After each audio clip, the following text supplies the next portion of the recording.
Cheers to the weekend, guys. We are covering a big one today after a maybe shocking. Patrick Sharp, what an early arrival on my screen. Not a bad way to start the day. Love her. Like I was saying, we are covering the Toronto Maple Leafs, Montreal Canadiens game tonight. This is going to be an interesting one to see, especially after last game's tragedy, to say the least, with John Tavares. He is at home recovering, but still a very scary moment. So we'll see if the energy on the ice is a little different now that everyone's kind of had time to adjust. But who's to say? Hello to our friends in the comments already. Lamario, I see you have your Toronto picture in today. Hi, Donnie. Thank you, everyone that has already hopped in. Don, hey. What are you guys thinking for this score tonight? I know obviously the Canadiens had an unfortunate advantage in the last game, but we are excited to see what comes of tonight. Yeah, for sure. Vernon, Jeffrey, what's up, guys? How is everyone doing on this fine Saturday? I hope everyone who, like us, had good weather was able to get outside. I know. I am sunburned underneath the sweatshirt. We didn't have much sun, but we had a lot of warmth. I spent my afternoon in Central Park and then just did a early dinner with a friend. And now I am so happy to be here with you fine people. Oh, what a day. What a day. Shan is sporting some basketball garb tonight. So folks, we are a hockey podcast.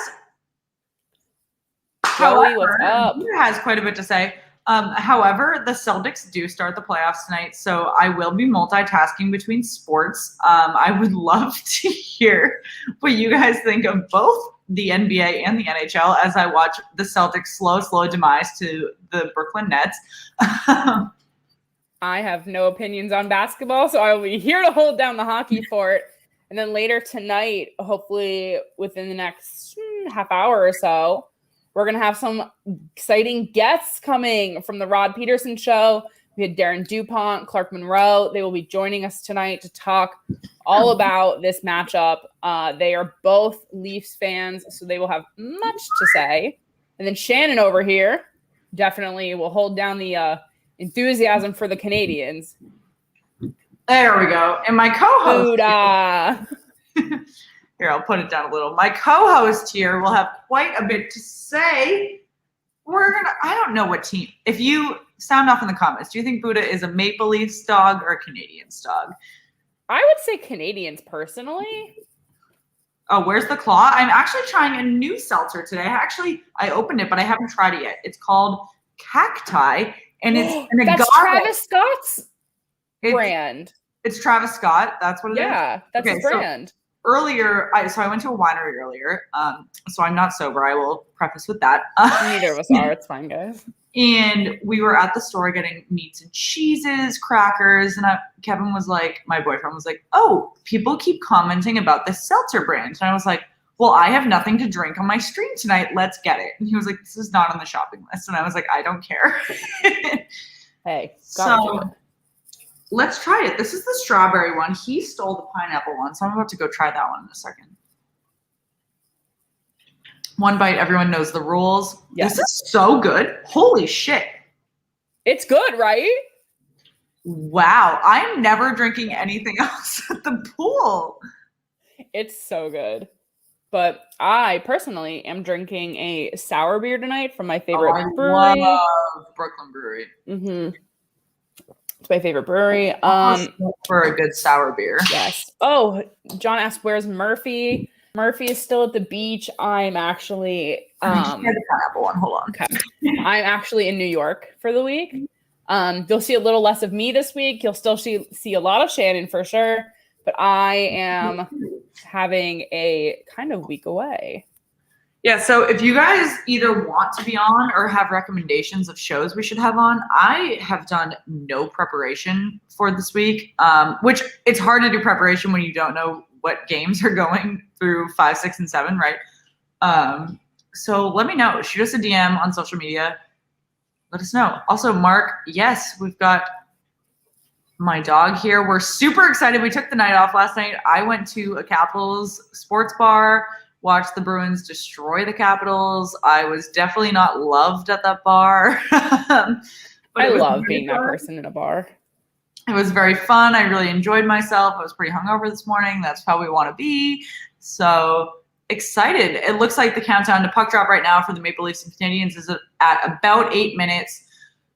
Other news around the league today, the Florida Panthers did go down 3-1 in their series with, I believe, a 6-2 loss is what it was. Mm-hmm. And then the Penguins and Islanders series is now at 2-2. Guys, I was literally walking to the restaurant I just had tapas at with a friend, and I walk by and I see this Islanders jersey. I was like, oh, that's like cool, like good for him.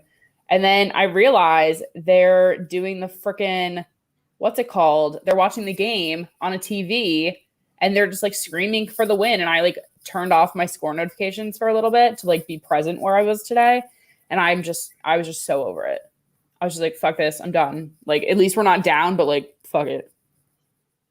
Yeah, so it looks like the Bruins and the Avalanche are the only teams that are poised to clinch their series right now. Also, Vernon, we have Cash Apps. If you want our Venmos, shoot us a DM. Okay. However, we cannot monetize our channel until we hit 1,000 subscribers. So if you guys are new with us, please make sure that you like, subscribe, all of that. We are trying to hit 500 subscribers before the first round of the playoff ends. We are very much close to that. I also didn't realize that Kucherov got hurt in the game. Yeah, I was just going to say he had a goal and 3 assists, but then left with an injury. Yeah, so, with a bad injury to either his knee or his his left knee is what they said. He went down and grabbed his left knee around halfway through the third period after being slashed by Anthony Duclair. Looks like Sergachev got hurt as well. So there were a couple of injuries that were critical to Tampa today, which not that we want to see injuries ever, but that actually is a critical advantage to Florida, going down 3-1 and going back home. Yeah, and then so here's a slight update on John Tavares, which I just saw for the first time, that he will be out for, they're saying, at least 2 weeks because of a knee injury that happened during that, in addition to his concussion that was sustained during the injury. So he, in theory, could be back at some point in playoffs. Depends how the team does, how far they can get. But if they make it far, which Shannon is very insistent they will never. Well, yeah, that was tough to see earlier today. I also at the winery had no service, so I saw that very recently and had to process.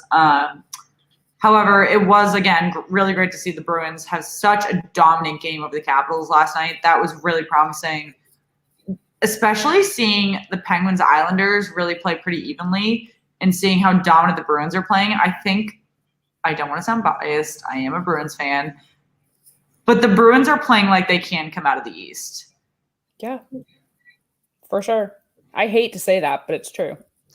Luza loves the Capitals. I'm so sorry that you had to hear that, but thank you for joining us. I know Lamario is in the comments as well. But yeah, I mean, the Bruins are playing a confident game, and they have got some guys that are sleeping on offense that if they do wake up, that is going to absolutely be donezo for some other teams in the league. For sure. Other teams in the league that are struggling a little is the Oilers. Connor McDavid has not had a single point in this series.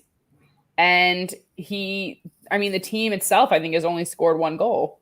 That is going to be no bueno for my bracket if they can't get their shit together. But I will say that the Oilers are just like the Maple Leafs. They do not do well in high-stress games. And they're proving it right now. As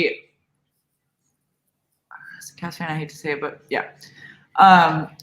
The Oilers are not a good team. They have a couple good players. And if the couple good players cannot step it up, like David Pastrnak looks like shit for the Bruins, but they have a couple other good guys that can make up for that. Granted, David Pastrnak did have a goal and an assist last night, but that's the first points he's had in the playoffs. Yeah. So that's okay. Granted, the Oilers don't have guys like that can step up. So when Connor McDavid looks like shit, when Leon Draisaitl can't make up for it, that's the only guy that's going to make up for it. Yeah. It's definitely a hard thing to face here, but Shannon and I have been saying this a lot, but you can't rely on two players to win a hockey game. Like, it helps, but that's not what gets wins. It's just not. But we'll have to see if anything changes within that system going into their next game. Andrew H., what's up? Happy Saturday. Yay to you too. Yeah, happy Saturday. I just ate the most insane takeout meal and I feel a little disgusting, but I'm so happy to be on stream now. Something we haven't talked about, Kadri's suspension. Oh yeah, Nazem Kadri has been suspended for, what'd you say, Megan? 8 games? 8 games. Mm-hmm. Okay. So that's rough. That is rough. But you know what frustrates me? I don't really think it's going to make a difference. I don't think that's going to be a reason that the Blues can magically win. No, it's not. It's not. It doesn't affect them at all this round. What pisses me off about it is that George Parros suddenly decided that he's going to enforce like dirty hockey play when he hasn't done it in like 2 months now. Like, pick a standard. Like, are you going to be hard on dirty hits or are you going to be soft on dirty hits? Like, pick one or the other because you're not being consistent at all. For sure. Yeah, it's confusing when there's such a different standard. And I know they have their like whole thing of like, we don't judge a player's past, we just judge the action. But you don't. Like, there's so many actions that like aren't getting punishment for certain people. So clearly there's something wrong there. Yeah, and Loser, you're right. He is a dirty player, but there are other, so they being the Department of Player Safety does not look at the prior history of a player until they deem the play to be egregious, which is frustrating for a fan. You know, when you look at Tom Wilson continually making these hits that you could deem dirty, you're annoyed. But the Department of Player Safety will look at it just like any other player and see, like, is this something we should look at, yes or no? But there's clearly some bias here because they do it for some and not for others. Like Nazem Kadri just got the suspension, but then Tom Wilson has had 3 different situations in the last 2 months and has not been suspended. Yeah.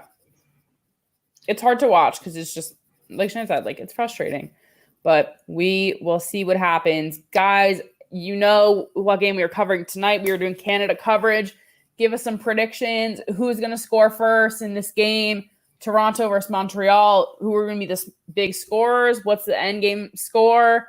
Let us know what you are thinking in the comments. We want to hear what you have to say. Yeah, no, we've got some new folks hopping in. Thanks for joining us. We are probably 3 or 4 minutes away from puck drop now. We've got 2 big guests from the Rod Peterson Show up in Canada joining us.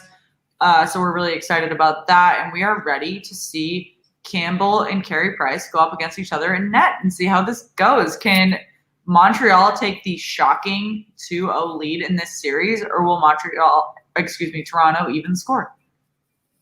Who's to say? It's like one of those things where we have to like remember, like, this is only the second game. Meanwhile, like, some of our other matchups are at 4, like they're about to play their 5th. Like, it is what it is, but I would like to see the Leafs get a win. We actually just had puck drop. I'm sorry. I underestimated how close we were to puck drop. So puck has dropped in Toronto. We are in game 2, 0-0, about 10 seconds into the game. We will see. Last chance to get your score predictions in. And let us know who you think is scoring this first goal. Excited to discuss that as well. Obviously, John Tavares is out for the Maple Leafs. That was tough to see in the first game. But I think the Leafs have had enough time now to process, digest, particularly in the locker room, and readjust those lines. Yeah.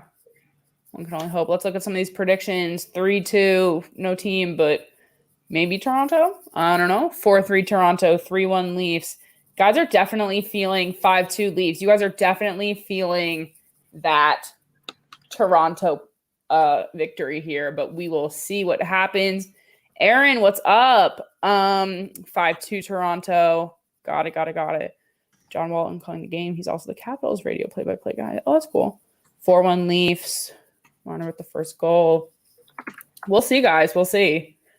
As we know, I'm a little bit behind because I'm streaming while Shannon is watching. So she will have all the insights. I'm going to be behind. I won't lie to you at all. I'm going to be behind in 45 minutes when the Celtics game starts because I'm going to watch that live and then I'm going to go to a stream for the Maple Leafs. Then we'll be on the same page here. However, at the current moment, I am watching live table, but I am going to watch the Celtics demise live and in color. If any of you are masochists like myself and have watched your team fall apart live and in color, please literally my life. And let me know if you've ever had a series that you just genuinely knew you were going to lose and it was going to be painful to watch, but you watched every bit of it, comment that because like the Penguins in the playoffs last season where we didn't even deserve to be. Like, damn, like that is what Celtics are about to do to me. Damn. Someone asked before how many drinks did I have during the game. I assume you mean the Penguins game. I actually didn't watch it. I drank a lot of sangria today. Not gonna lie. I had the best rosé at this winery. It was so good. I had the best churros today. Found this channel thanks to Off the Wall. Yes, we love Off the Wall. We are friends with John. So happy to see people who get to see us both. Any Twins game this season, not gonna lie. That's true. Yeah, I saw actually last night. So one of our consistent followers is a big Pirates fan, which we are obviously a hockey podcast. But last night we took the night off and I said I was at a sports bar and they had the Nationals game on. And so they were doing MLB score updates. And I was like, oh, the Red Sox are winning by a lot. And they were winning over the Phillies. So I texted a friend and I was like, oh, sucks to be a Phillies fan. Like they're losing by a ton. And they were like, oh, well, look at the Pirates score. And the Pirates lost 20-1. And I was like, I texted Megan and I was like, I know we're not streaming tonight, but look at the Pirates score. And she was like, I hate baseball. And she was like, wait, fuck. Yeah, I was like, are you kidding? She was like, just look. And I was like, oh my God. That was ridiculous. Ugh, I'm dead. Okay, guys, let's look at this game here. Where's the shot count, bitches? Yeah, they don't have. Sorry. Oh my God, I need to drink this beer more, or else I'm not going to stop yawning all night. Sorry, guys. I apologize if I'm causing anyone to yawn. I know that's a transitive thing. Is the shot count not up because we don't have any? Like, what's the tea?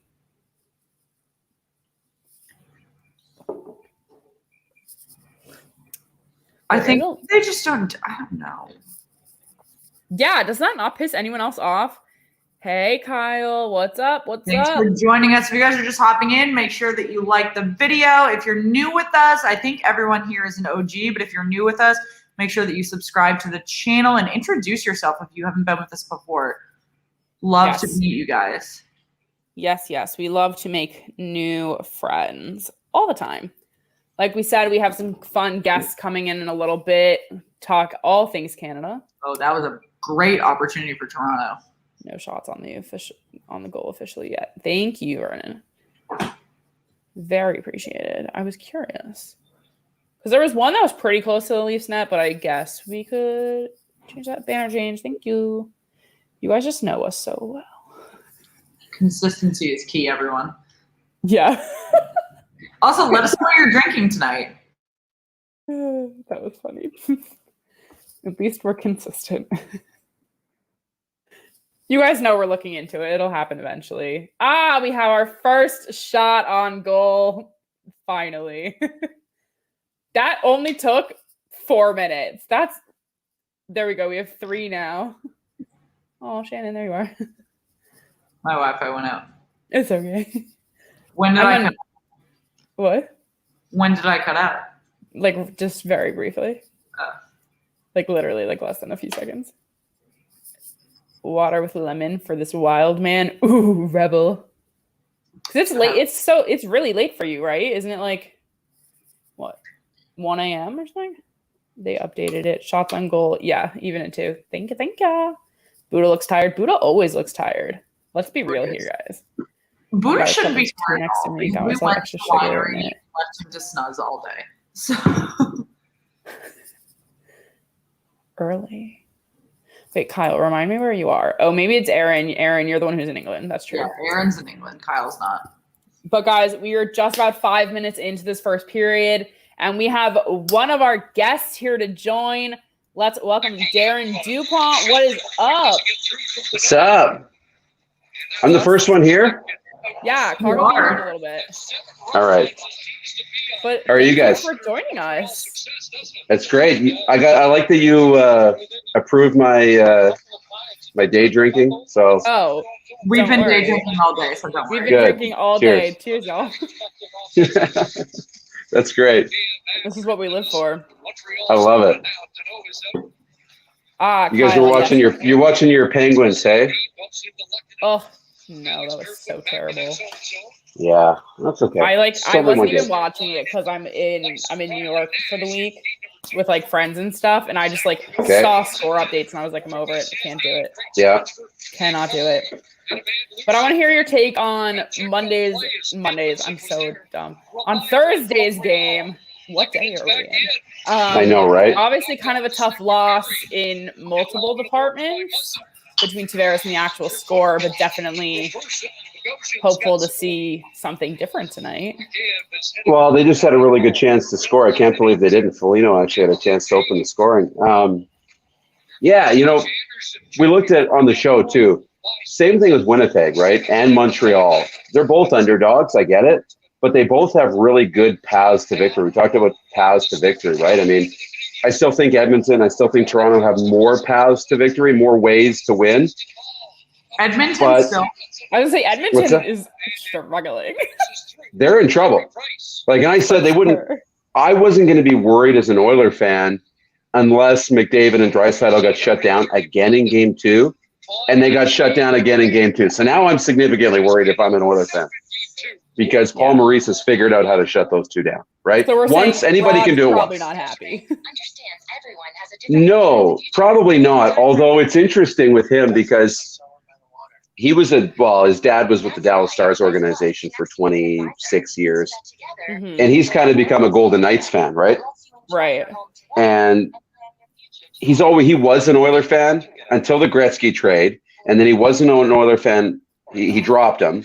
And in the last 4 or 5 years, he's picked them back up again. So he's always still liked the Oilers. But since we have so many viewers in Winnipeg and Rod cares about the viewers so much, he's become kind of a pseudo Jets fan because of that. So fake. I know, right? A little bit. The Golden Knights thing is ironclad, though. You can take that to the bank. Oh, yeah. But, yeah, I'm a little worried. But, yeah, way off topic from what you asked me. The path to victory for both Winnipeg and Montreal is goaltending. Right? If they can play tough games, low scoring, that's the same way St. Louis is going to win. It's the same way Nashville's going to win. Get good goaltending, keep the shots to the outside, and then when you get an opportunity on a power play or an odd man rush or you get a chance, you take advantage, right? For sure. So tonight will be interesting, but playoffs are so different, right?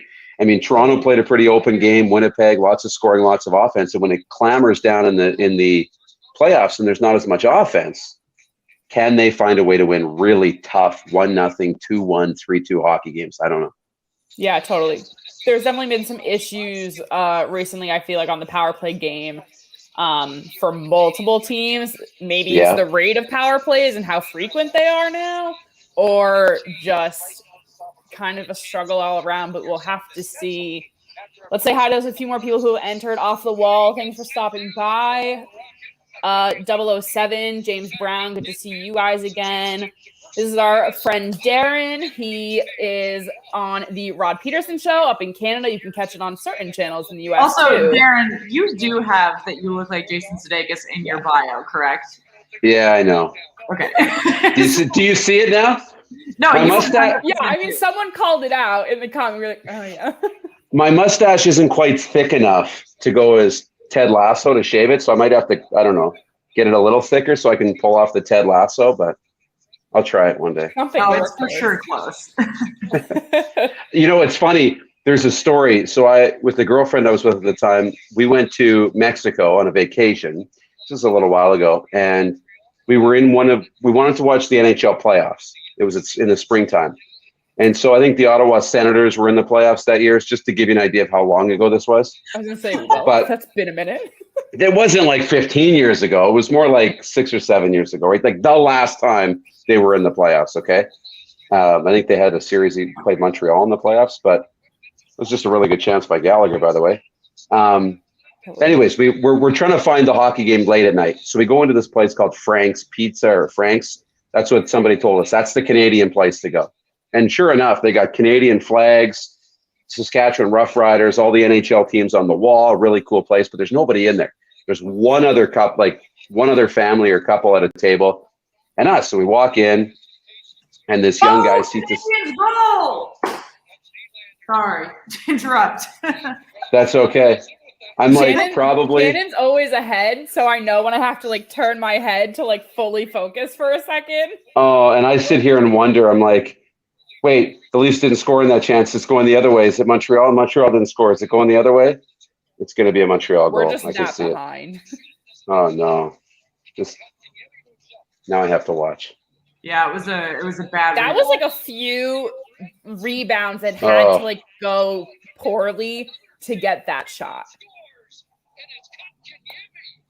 Yeah. Not a bad start for Montreal. Obviously not the ideal way to start for Toronto, but hey, there's a lot of hockey left. There is. Let's watch this replay. Well, Hyman's got a chance before that, and they showed the replay of it. Matthews. Toffoli made a really good defensive play. Yeah. Otherwise, this might have been a goal on the other end of the ice. This is a really good sequence. Man, Montreal's come to play. Yeah, for sure. I feel like they were the team.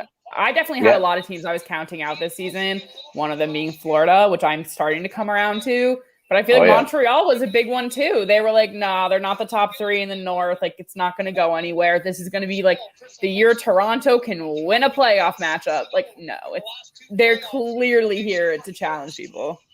No kidding, right? Like, they're ready to go. So this is going to be a wild, wild series. But, okay, I'll finish the story. It's become the longest story ever. So we go to Frank's. There's this other couple sitting there. We get sat somewhere at the back. And then later on, this guy comes out, which has to be Frank, okay? Looked like the owner of the place, an older guy. And he goes and talks to the other table, visits with them, does not come and talk to us. Doesn't come and talk to us. But as he leaves the other table, instead of coming to our table, he walks to the back, looks at us from across the bar and just says, thanks for coming in. Really appreciate it. Such an honor that you decided to come into my place. And then walked into the back. Didn't talk to us all night. And then as we're going to leave, same thing. Just means so much that you'd come in. We really appreciate it. Hope you enjoy your time. I'm like, either he's the biggest. Well, the Rod Peterson show didn't exist at the time. Either he's the biggest Western Hockey League fan in the world, or he thinks that Jason Sudeikis just walked into his place. Oh, for sure. One of the two. Oh, and then it also happened at the pool deck at Caesar's Palace in Vegas, out on the pool deck. The young pool boy thought I was Jason Sudeikis, but he didn't know who I was. He's like, "You're that guy, right?" And I had sunglasses on, and I had a little bit of the beard, and I just didn't say anything. I'm like, "Which guy?" He's like, "You're the guy from the movie." I know. Which one? And then I didn't say anything, and then I just, thanks for the towel. I joked around. The next day, he's like, Jason Sudeikis. I asked my mom. She knew exactly who you were. She's like, mom. That's what he said. Because he had to have been really young and working the pool deck at Caesar's Palace. Yeah. That's so funny. We got some questions from you coming in from our friends on here. First, what is your pint filled with? This is Great West Lager. It's a Canadian beer. They're a sponsor of the show. So it's a new beer. Yeah. Nice. Jeffrey, I also like Labatt's Blue. I drink that every time I'm in Pittsburgh, actually. Nice. Which is kind of a hockey vibe there. What else? What is your opinion on Price? He's not overrated at all. I mean, every goaltender might be on the back nine of their career, right? And Price probably is on the back nine now. There's a lot of good young goaltenders. But look he's won Olympic gold, World Cup gold, World Junior gold. I mean, in a one game to win, I'd have Carey Price in that for me for sure. So He can absolutely get it done. But he might be on the back nine. Craig Anderson's getting it done at 40. Mike Smith is getting it done at 38. Right? Never count these guys out. For sure. Is that Ted Lasso? I wish I had a line ready to go. Like, let me just hit you with a double dose of positivity and whatever Ted Lasso says. Have you watched the series? It's so good. I watch it all. Oh my gosh. So clearly I'm so missing good. out. I've got to. I was like, I hit the floor when he started playing darts and he totally became a badass playing darts. I was like, whoa. That was cool. So funny. So Meg, the premise is that the random college football, Jason Sudeikis, goes to Europe and starts coaching a Premier League team that's about to get relegated. But the owner is trying to tank the team, and he ends up being which is when they drop below, right? Right. Yeah. Because the two owners are getting a divorce, right? And so she knows that he loves the team so much, so she's trying to tank, right, and make it shitty, so he'll be more upset. Right? Okay, I'm gonna watch this now, and then as soon as so I have good. a reaction, I'm just so gonna text good. you. I get it. Yeah, so good. Oh, you think Lundqvist is overrated, John? I kind of disagree. No. That's a bold statement, Statman. Yeah, no. Lundqvist will go down. I mean, he's one of the greatest of all time. Yeah. Of all time. I mean, he didn't win a cup, right? And so that will always haunt him a little bit. But Henrik Lundqvist has always been a great goaltender. But also, you're a product of your environment too, right? Like, that's people will say that about Martin Brodeur, who is one of the top, for sure, one of the top 5 of all time, if not top 3, right? Martin Brodeur. But they'll say, oh, he just played in New Jersey where they had really great defensive teams. And, well, sure. But again, he still had to be great. You still have to be good to win Stanley Cups.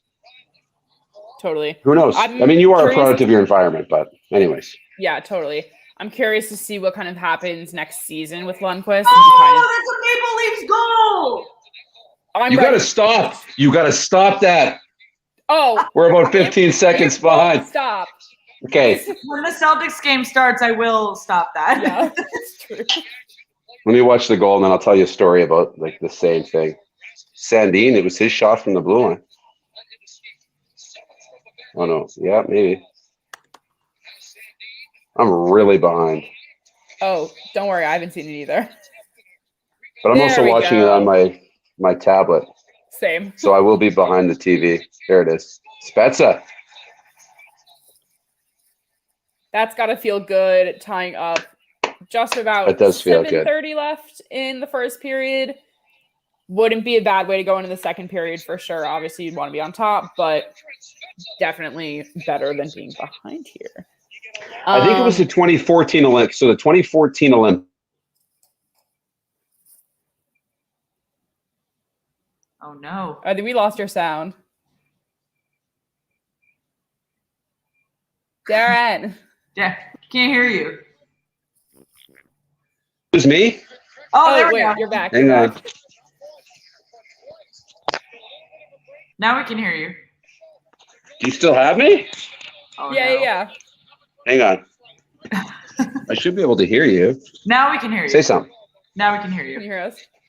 Yeah, I lost you completely. Oh, no. I think your headphones went out. Yeah, I got earbuds in. They're working. They're loud. I just can't hear you. Oh, no. Really, really weird.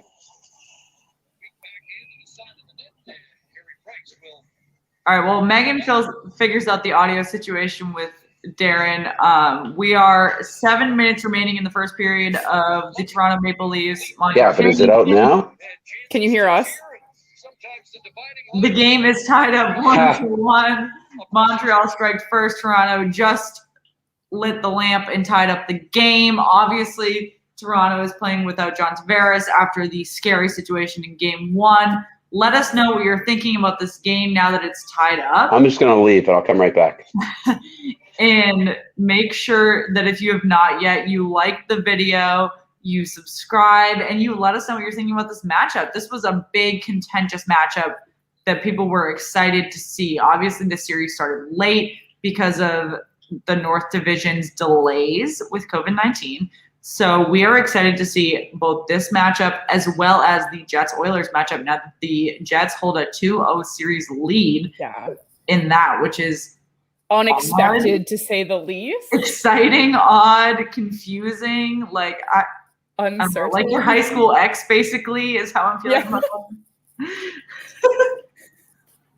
Yeah, my high school team actually is just like facing off there. On a scale of 1 to 10, before Darren gets back, let us know how close you think he looks to Jason Sudeikis. Just give us a quality number there. We'll see how it goes. 1 to 10. 10 being like identical. 20 being not at all. Oh, that's funny. Hey, the Thorn Grub. How about them Lightning? Yeah, that. Damn.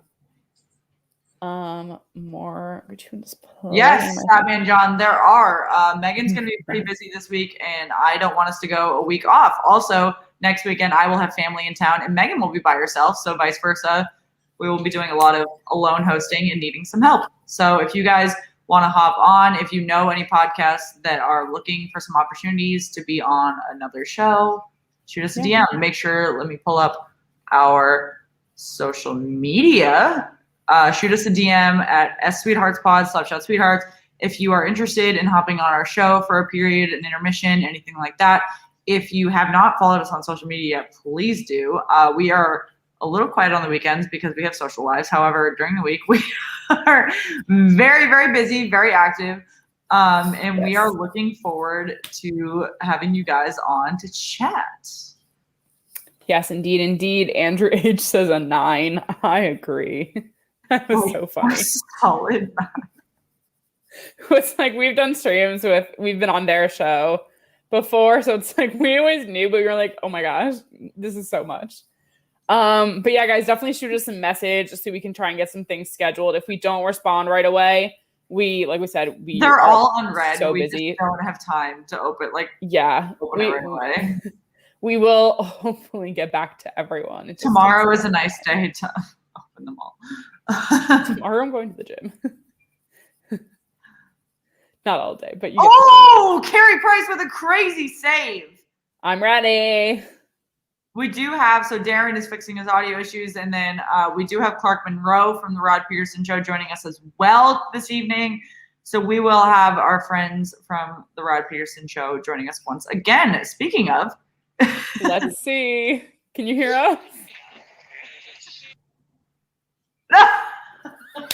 Oh, I had you. Now I don't. Wait. Oh, can you hear us? Wait. Can you hear us now? Yeah, I got you now. For some reason, I don't have you on my earbuds now. That's weird. Weird. No worries. We can figure it out. All good. Well, guys, we are still tied at 1 here. Shot count still kind of low. 7 for Toronto, 5 for Montreal with just under 5 minutes left, as I'm assuming. Meg, where is your confidence at right now? What do you mean? With the Islanders. I was like, I'm feeling great about myself. I love myself. I'm just kidding. Not great. I got a little nervous. I'm Darren sideways. Guys, I love live YouTubing. I'm definitely struggling a little bit. I definitely would have preferred to go into Monday up 3-1, not tied 2-2.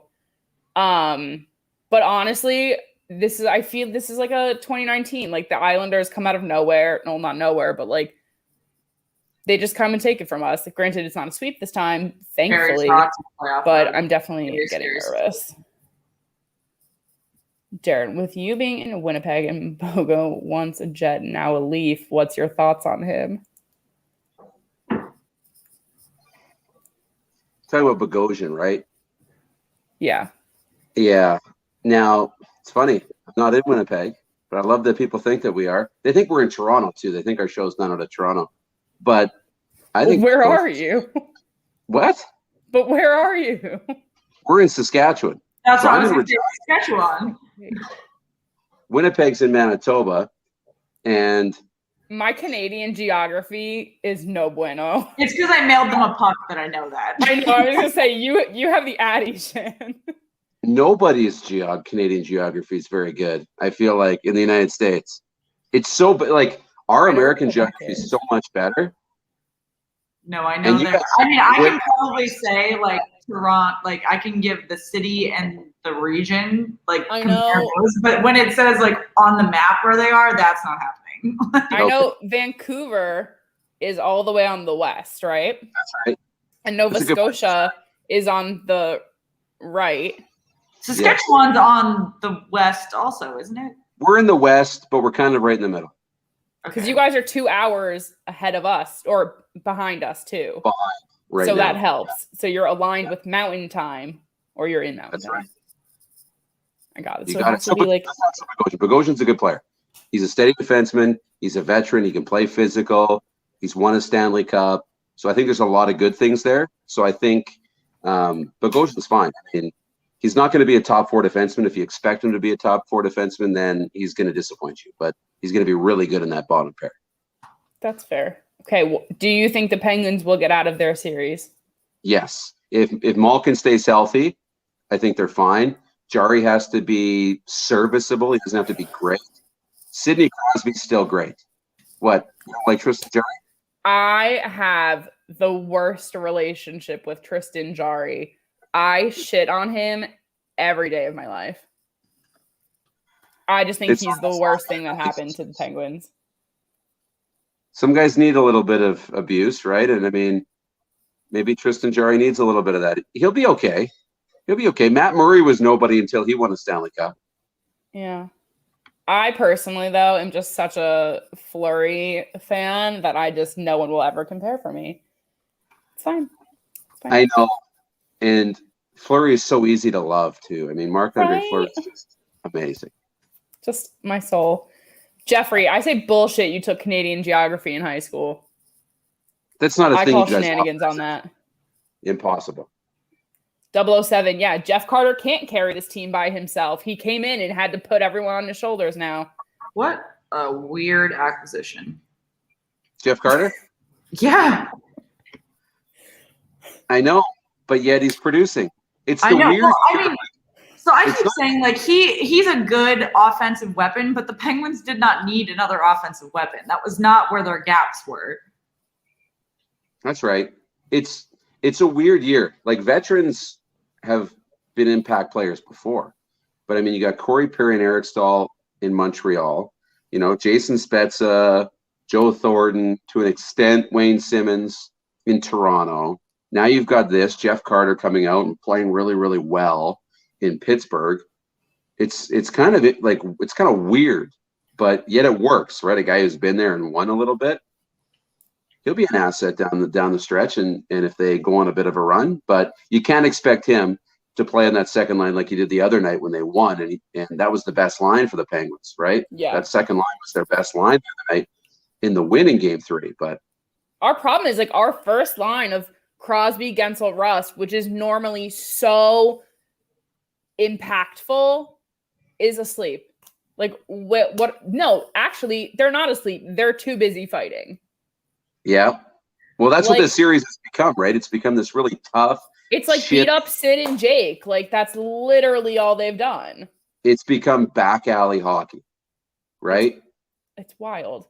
But I like almost feel like the strict refereeing is making them want to fight more because they're like, stop pulling me back. Like, let me go. And like they need to get it out of their systems almost. Yeah. No, Statman John wants to know who win a series like that, though, when it becomes just like back alley hockey and tough and chippy, and the Islanders kind of stumbled upon, hey, this is our path to beating Pittsburgh. Yeah, let's just pound them into the ground until they don't want to play anymore. Because like Pittsburgh, like we're just not that team who necessarily wants to do that. And now it's so bizarre seeing Sid just like fighting constantly. Like, who the fuck ever saw that? Yeah, like our intern Rachel in Toronto, she's a Penguins fan.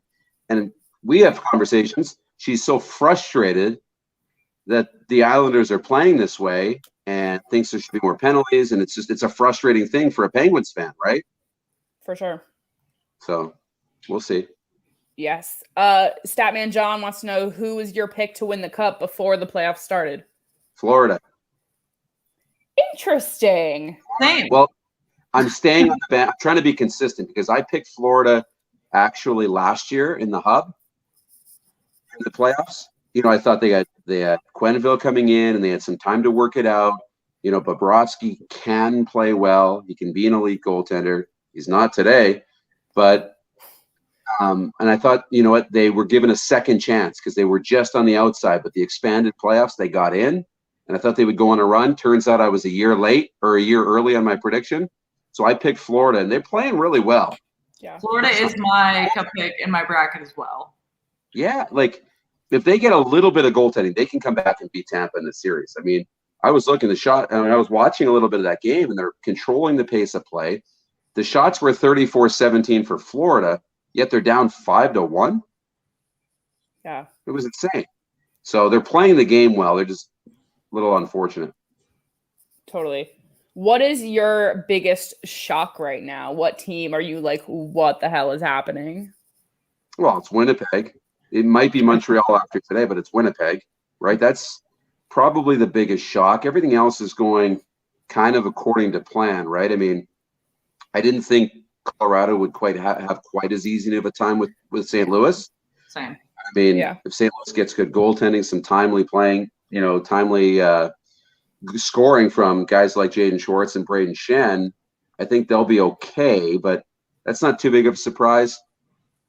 Minnesota playing as good as they did early, but that series with Vegas is kind of balanced out. They're the only team to win a season series against Vegas this year. Mm-hmm. So Minnesota, that series doesn't surprise me. It's Winnipeg and to an extent Montreal, but that's the biggest shock. Yeah, then that's one thing. Like the game on Thursday had such extenuating circumstances that it's hard to base what the series could be off of that. So I think tonight will be very telling. But I agree. The Jets being up now 2-0, no one guessed that. Nobody. Unless you're a diehard Jets fan and you're just trying to be optimistic. Even they didn't guess it. Yeah. I've talked to Jets fans. Even they said, we're still going to wait till we get to 4 games before we start getting too excited. Yeah, fair. Buddha does not look happy. He's mad I keep moving him, but he's not sitting in a position that is comfortable for me. Come on, Buddha. You know the rules here. So I pulled out, this blanket is my blanket, first of all, but he has taken it for his own. So as soon as I took it out, he is now monopolizing the entire couch. Bitch.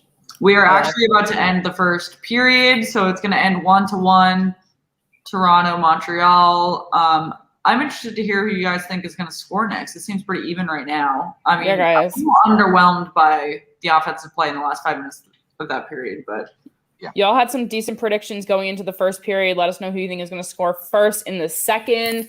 Aaron says he always bets against the Oilers, so he predicted this. So, Aaron, maybe you'll have the bracket here that gets the furthest. I don't know, but that's awesome. We'll have to see. That's awesome. Yeah, sometimes you just pick against a team. You just don't want a team to win, right? I mean, that's how my bracket is right now for the East. I would rather play the Capitals than the Bruins, so it's not happening. I'm so sorry. I don't want to talk about it. It's fine. Go Bees! It's not happening for you. Shut up, Shan. Yeah, but you're not even blessed to make out right now into round 2. I'm not buying the Freaky Bear jersey. That's okay. I'm not a Boston fan either. I hate the Bruins. And one of my best friend is a Bruins fan. And when they came back in Game 7 against Toronto, right, the heartbreaker when they were up 4-1, we watched that game together, and probably one of the worst nights of my. And then to watch it with a Boston fan was even worse. So I went to. There's a Boston bar I live in Washington, D.C., which is what the series is ironic for me. But I live in D.C. and there's one Boston bar I go to all the time. In 2019, when they were in Game 7 against St. Louis, I went to the bar. It's like a weeknight. I was like, it's so fine. They're going to win, blah, blah, blah. It's raining here. The bar has the patio has no cover. I'm standing in the rain in my jersey. I'm like, it's fine. But that game was over in the first 5 minutes. So I watch in the rain their demise for 3 hours, like with no hope, just, nothing good was happening. And it was the worst, 3 hours of my life. Oh, dirty water is such a vibe though. Yeah. What a bar. For sure. Shannon, James says Buddha's hot shit. He is such a brat. Ooh, interesting. Jumbo Joe. I'd like to see the old guys just do it. That would be kind of fun. I'm a big Joe Thornton fan. I've been since he was in San Jose. I just think he's one of the good guys, right? Yeah, for sure. I feel like that's and I feel like that's one of those points that people can universally agree on. Everyone's gonna have he's a good guy, he's good, but everyone's gonna fight it. But no one other than Pens fans would say Sid's good, but I feel like that's something the league can. Well, that's kind of what I struggle with right now with both the Habs and the Leafs, is that there are quite a few people on both of those teams that I really enjoy, but as a Bruins fan, I'm not supposed to like either of those teams. So I'm like, damn, what do you do in that situation? Would those that would be Boston's two biggest rivals? So historically, the Canadiens are supposed to be their biggest rival. Right. I went to the Winter Classic when they played against the Canadiens, and they got absolutely torched, and it was horrendous. Now, I think the Maple Leafs are becoming a larger one just because they play the Maple Leafs more frequently. But I don't know, who a larger one is beyond maybe Tampa, because they play them technically in the Atlantic Division more frequently. Yeah. This series, Toronto-Montreal, nothing. As a Leaf fan, nothing. And it's supposed to be our number one rival, right? Historically, same deal. But they haven't played in 40 years, right? Against each other in the playoffs. I think since it was the 80s, I think. Yeah. In the 70s. And I mean, Boston would be number one because of those playoff series that they've been in, and they haven't beat Boston, so that makes you hate them even more and all of that. And then before that, it would be Ottawa from the early 2000s when they played those playoff series every year. Yeah, so, totally. Yeah, so makes sense. So close. I feel like Rooney's gonna score. Hey, no reason needed here, guys. Fun fact, Marc-Andre Fleury has more points than Austin Matthews and Mitch Marner combined. That's funny. and McDavid and Draisaitl. Combine them all. Yep, all of it. Throw them together. That's a great tweet. I'm going to go do that right now. Who was it? There you go. Wait, I got to write this down. Hang on. Okay. I'm going to credit on the tweet. Do you have a tweet? Does he have a Twitter handle? Yeah, his name's Some Dude. Some Dude. He's very funny on Twitter. Some Dude. Is it 885 still, or 88 Some Dude? Is that the Twitter handle? 88 Some Dude. Okay.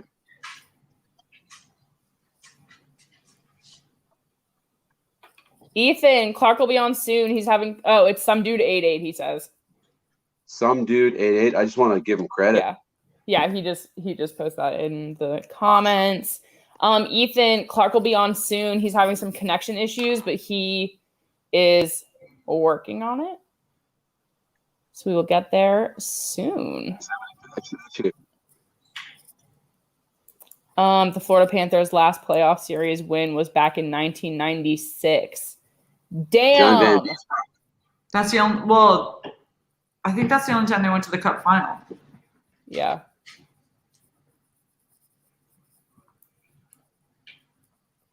That was unbelievable. UA Krupp scored the overtime winner for Colorado, and they beat Florida Panthers in the final. Oh, there's nothing worse than losing the actual final in OT, and you're just Just like fuck everyone. Oh, frustration. It is. They got swept. True, John. True. Who else is up in here? Okay, let's see if this works now. Let's give this a try. Clark, are you with us? I don't know. I think so. I have my phone's hotspot in my laptop. I have terrible Wi-Fi up in my bedroom. I got the Leaf set up. I got my TikTok live going at the same time. So we're like triple team. No, is it bad? You're not. You're not. I think it's bad. A stereotype of Saskatchewan being the middle of nowhere. Like we don't even have an internet connection. This isn't helping. Yeah, it sounds like I'm bad. So I'm going to log off. I'm going to switch devices. I'll be right back. I swear it'll be good next time I come in. Great. We'll be here. One day, guys, technical difficulties. We love COVID time when no one's together. Darren, I actually have a very vivid picture of Saskatchewan from, I read Caleb Dahlgren's book, Crossroads, recently and interviewed him. And obviously he talks a lot about Saskatchewan in that book, and I knew literally nothing about the territory prior to that. So getting a picture from there, but he does no better of a job describing it as not the middle of nowhere in that book. So it's still the middle of nowhere in my head there. I know. It's not though. We're okay. In my head, I just like am anticipating like cows everywhere. It's fine. Quick spot check. Leon Draisaitl. Draisaitl is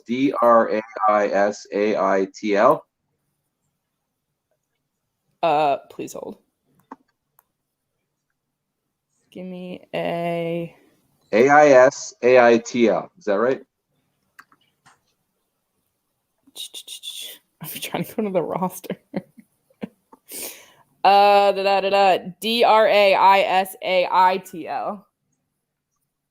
Underwater, thanks for joining us. Officer Gaming, thanks for hopping in. Jamie, thanks for joining us. I know we've got a few people joining us as we hit intermission. We've got Darren DuPont from the Rob Peterson Show on, and we've got Clark Monroe from the Rob Peterson Show fixing his connection so he can join us. Attempting to be on.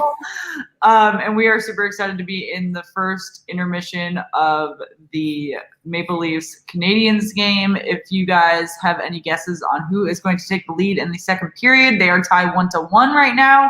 We are excited to see who is going to take, perhaps even out the series, hold a series lead.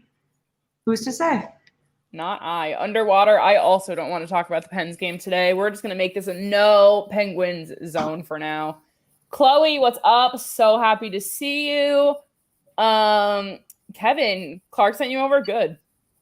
If you haven't subscribed yet, please do, guys. Shannon and I got some lofty goals, y'all. Some lofty goals. Thanks for joining. Toronto will win. Interesting. Hot take? Not really, but it's fine. But Darren, I have a question. What was this week like being on the other side of the table?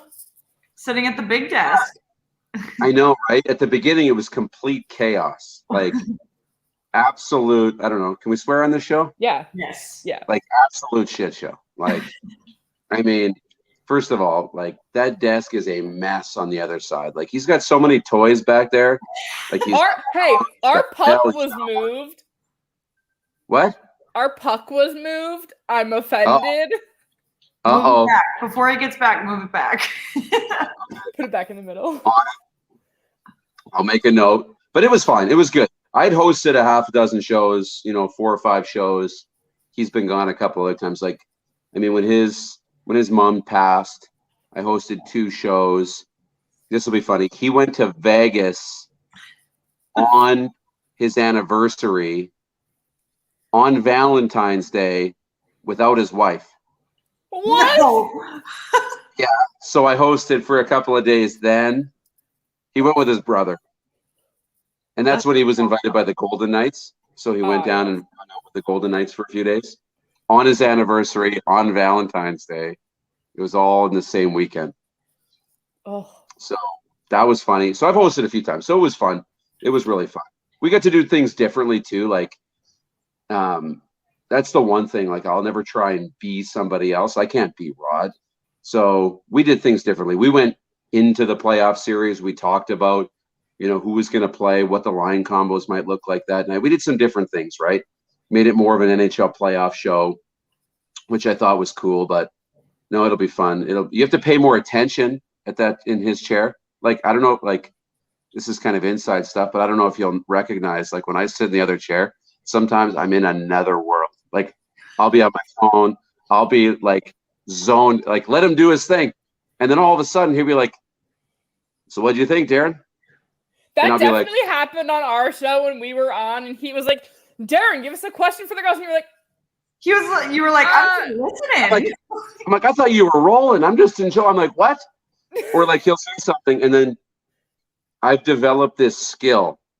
Okay. I've developed a skill where I start talking and I start saying random generic statements. As I'm saying them, I'm slowly trying to figure out what he asked me. And when it clicks, then I give the answer. That's me at my day job. Hey, if you're good things happen to good people, Rod. Just do the right thing, and we find the answer. Sometimes he'll throw me or he'll say something. He's like, did you watch that game last night? I'll just look at him and hope the camera doesn't switch to me. No, didn't watch it, but just don't put me on the spot, right? So we have a really good relationship that way, where we play off each other. Or if he knows that I haven't seen the Sports Center highlight or the game, but he wants my take on it anyway.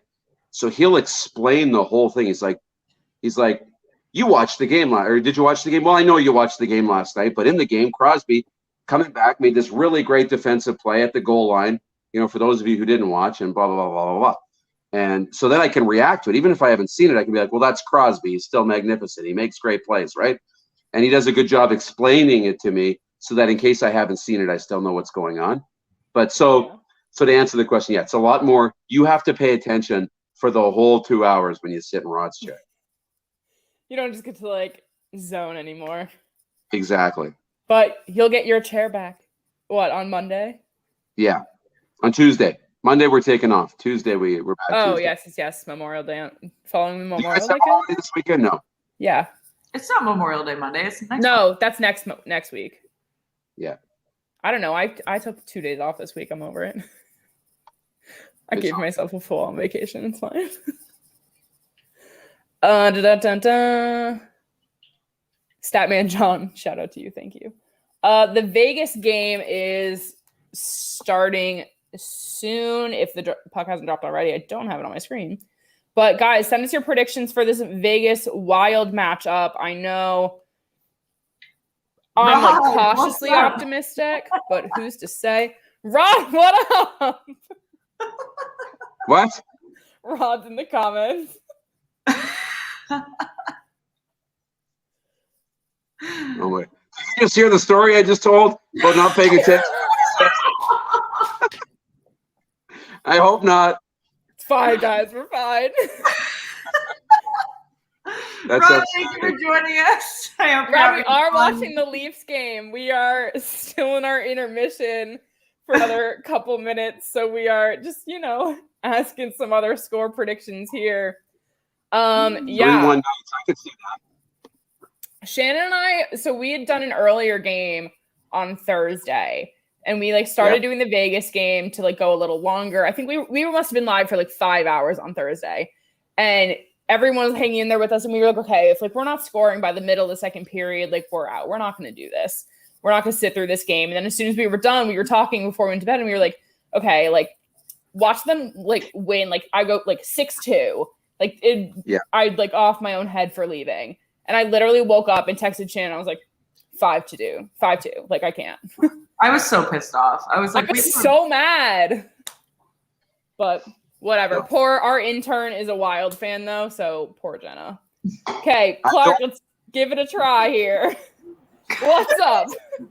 I'm drinking. Yes, and we heard it. Okay, so I tried on my phone, and it it was making it worse. I couldn't get any audio to work or anything for some reason, So I think you guys are just cursed tonight. I think it's you guys, not me. I'm going to blame it on you guys. I am going to blame it on the YouTube server because that was that's been broken all week. So just blame it on YouTube when in doubt. So what are you drinking tonight, Clark? Fill us in. I got the Pile of Bones White IPA. Nice.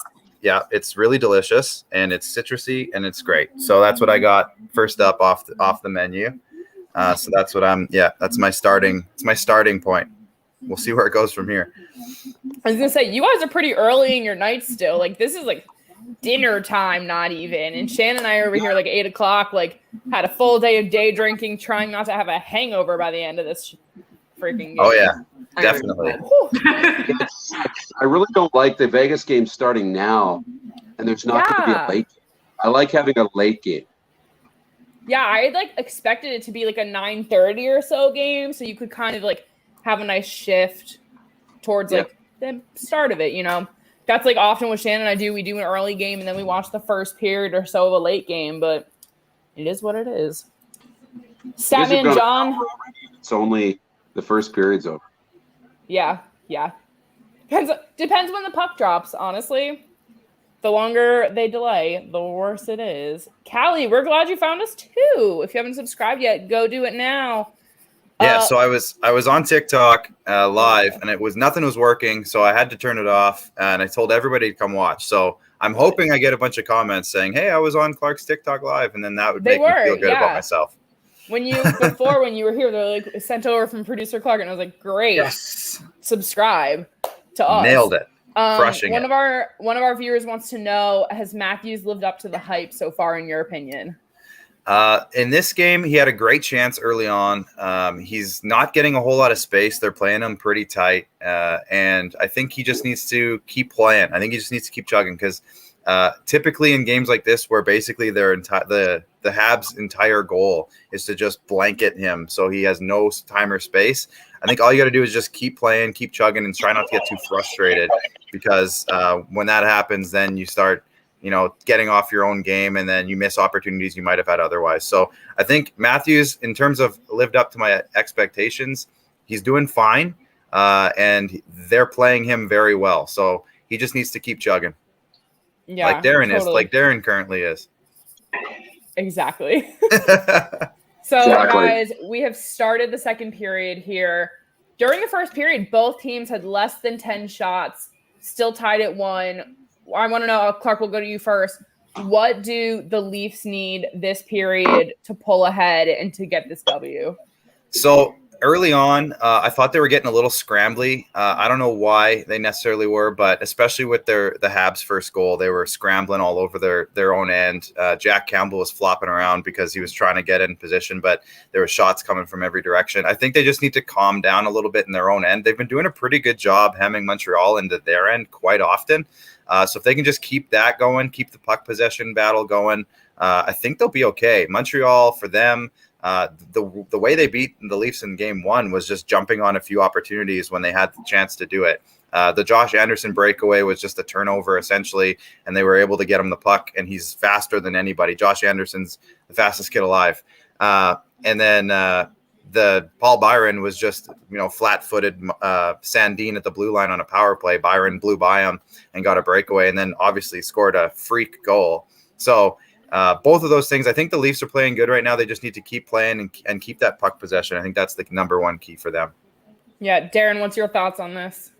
Yeah, no, it's pretty good. I mean, I'd like to see them open it up a little bit, relax, try and get a little more flow in the game. I mean, the lack of chances on the rush was a little concerning last night or a couple of nights ago.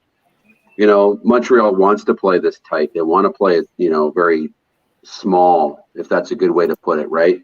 Everything, keep the Leafs to the outside. They want to be in a 1-0 game, 2-1 game. They don't want to be in a 6-5 game. So open it up a little bit, see if you can't stretch them, force Montreal to respect a little bit of the speed and a little bit of the skill a little bit more. But I think they'll be fine. I really do. Yeah, for sure. Guys, in the comments, let us know after this first game in the first period tonight, how many games do you think this series is going to go? I'm curious to see how it ends up. Can Montreal pull out a few? Are they going to fully take it? I'm curious to see what everyone's thoughts are here. Clark, what do you think of Toronto's goaltending situation right now? I know that it's been a little iffy, but also if you're going to make a deep run, like a lot of people think you can, is that your biggest risk, or is something else standing in your way? If that's our biggest risk, I think I'm feeling pretty good about it, because Jack Campbell proved all year long that he can win hockey games, and I think this team wants to win for him.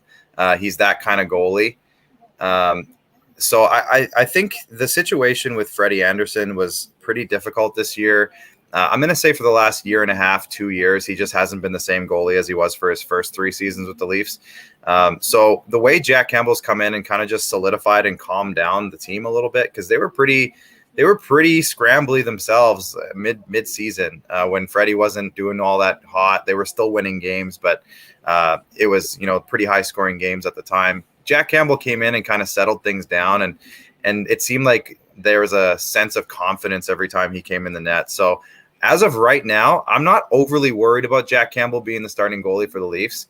And I know too that if something crazy does happen, Freddie Anderson has a large chip on his shoulder, and he has a lot to prove if he has to come in. So I'm okay with it currently. But again, if that's the worst thing we have going for us, I think that's a good problem to have. Yeah, I completely agree. I know a lot of people have been harping on Toronto's goaltending, so I was curious what your take was. Yeah, again, I think it's a situation where they got David Riddick as well, and he's just sitting in the wings, and he's won big games for Calgary in the past, and he's our third option too. So the Leafs have options. They went out and added Riddick for that reason. So I'm feeling pretty good overall about it. Awesome. As good as you can, I guess. Yeah, that's completely fair. Yeah. Well, Meg, you've rejoined us. Hey, part 2. Yeah, wait, what were we just talking about? Goaltending. Where'd you go? I'm at my cousin's apartment, and I'm in their will be born in 3 weeks baby's room, and their friends want to see the room, and they were like, can we come in? And I was like, yeah, I'll mute myself, it's fine. So I had to tell them it was okay. What are their thoughts on the Leafs goaltending situation? Does their baby have an idea? Yeah. I literally was like, okay, if this is a boy, we're putting it in hockey, right? Just to be clear here. And it's not going to be a Rangers fan because you're in New York, correct? No. Yeah, don't do that. We're our whole family is just such Pennsylvania people. Steph also went to Penn State, grew up outside of Hershey. It's where we're from. I'm the lone Jersey. You're never leaving. You're never leaving. I left. Now we're all New Yorkers, but it's fine. We're Mets fans. Yeah, but that's not. You're not going to leave too far. But what's the drive home? For me, home to Jersey, hour and a half. My drive here this morning was 2 hours. Hour and a half. My drive here this morning from the beach was 2 hours. That's not leaving home. Come in. Okay. Yeah. Darren's calling you out. Darren's That's just trying not really to come leaving after me. home. It's fine. Whatever. My team's doing better than yours this season. It's fine. Ooh. Not really. Our series is current. We have a win in our series right now. I don't know what you're doing. Hey, we started a week late. Give me we started 90 a minutes. week late. Yeah. Give you for this game? Yeah, okay. Darren and I are coming from a standpoint of there isn't a town within an hour and a half of our where we live. So for us, leaving home, you pretty much have to go at least 2-3 hours away in order to go anywhere of significance. So there isn't a town. There isn't a town that has more than 3,000 people. Let's just put it that way. I had almost that many people in my high school. But every town has a rink, though. Yeah. That's right. Everyone. Yeah. Sometimes 2. Oh, not too bad. It's fine. It's fine. Fine. I brought this up earlier before you. Wait, the Pirates score last night was ridiculous. 20-1. Do you have any comments on that? Yeah, underwater. Give it to us. We dabble in other sports on these streams. We always get updates about the Pirates because my dad's a fan. But it's fine. It's fine. But guys, okay, what is your most I asked which team earlier, which Clark, I'll get your take on before I ask my next question. What matchup here or team performance has kind of like been the one where you're like, what the fuck is happening? Like this. That's a Toronto goal. Do you want to stop? Shannon, I thought like we I keep every time spoiling this for Darren. Sorry. I'm also way behind, so I haven't seen any significant events happen yet. For everyone else that is watching, yeah, I know Austin Matthews. She's 20 seconds ahead of all of us. I'm at least a minute behind. Like I'm probably behind Darren too. No, I haven't seen anything yet either, Clark. I haven't seen anything. Okay. I'm watching. It's still in the Leafs end right now. So for me, I'm like, what are you talking? Okay, now it's coming out. Matthews has the puck. Okay, stop. I don't have that yet either. Just chill. Okay, I won't say anything. Don't get excited. Are you lying? Darren, you're way behind. If you're behind me, you're way behind. Paul just shot now. Okay, Matthews just put it in. There we go. I'm watching on my laptop. Do you think that was just a really great rebound by Austin Matthews, or Carey Price shouldn't have let it go? Both. Now I have to retract my tweet, girls. Well, damn. So I just watched it back. Yeah. I don't think that was a bad rebound. That was a perfectly placed shot by Justin Hall. Yeah. And I honestly, that's something that you practice. And Darren, you probably remember practicing it back in the day where if you're coming in on a 2-on-1, sometimes it's better to shoot right at the goalie's pad than it is to shoot to score or to pass across, because then the goalie's in a vulnerable position. And I think that's what Justin Hall was doing there. He just shot directly at a reboundable spot on the pads, and Austin Matthews just cleaned up. Absolutely. You want to put it, 18 inches off the ice? If you're going to miss, you're going to miss low. You want to put it over the pad, and if you're going to miss, you're going to miss in a spot that's going to leave a rebound. Yeah. So my answer to my earlier question has changed. What are my thoughts on Austin Matthews? The guy's an all-star. I think he's exceeded expectations so far, and he's been playing great all series so far. Okay, I like how your team is Yeah, it's changed. Really consistent perspective here. Really proud. Yeah. Guys, so apparently in this Vegas game, they're only a minute in, or just over a minute, and they're already in a power play. They started fighting immediately. Minnesota, yeah. Yeah. Okay, so the 2014 story that I never said. Yes. Or do you want to do the Thornton acquisition first? I just saw that on my screen. Oh, no, go ahead. I love the Joe Thornton acquisition, by the way. Great. I've always been a Thornton fan. He's a good guy. He's a fun guy to watch. It's easy to cheer for him, right? Whether he'll help the Leafs win a cup or not, I just like Joe Thornton. Yeah. My answer is not much different. I think he needs to step up a little bit.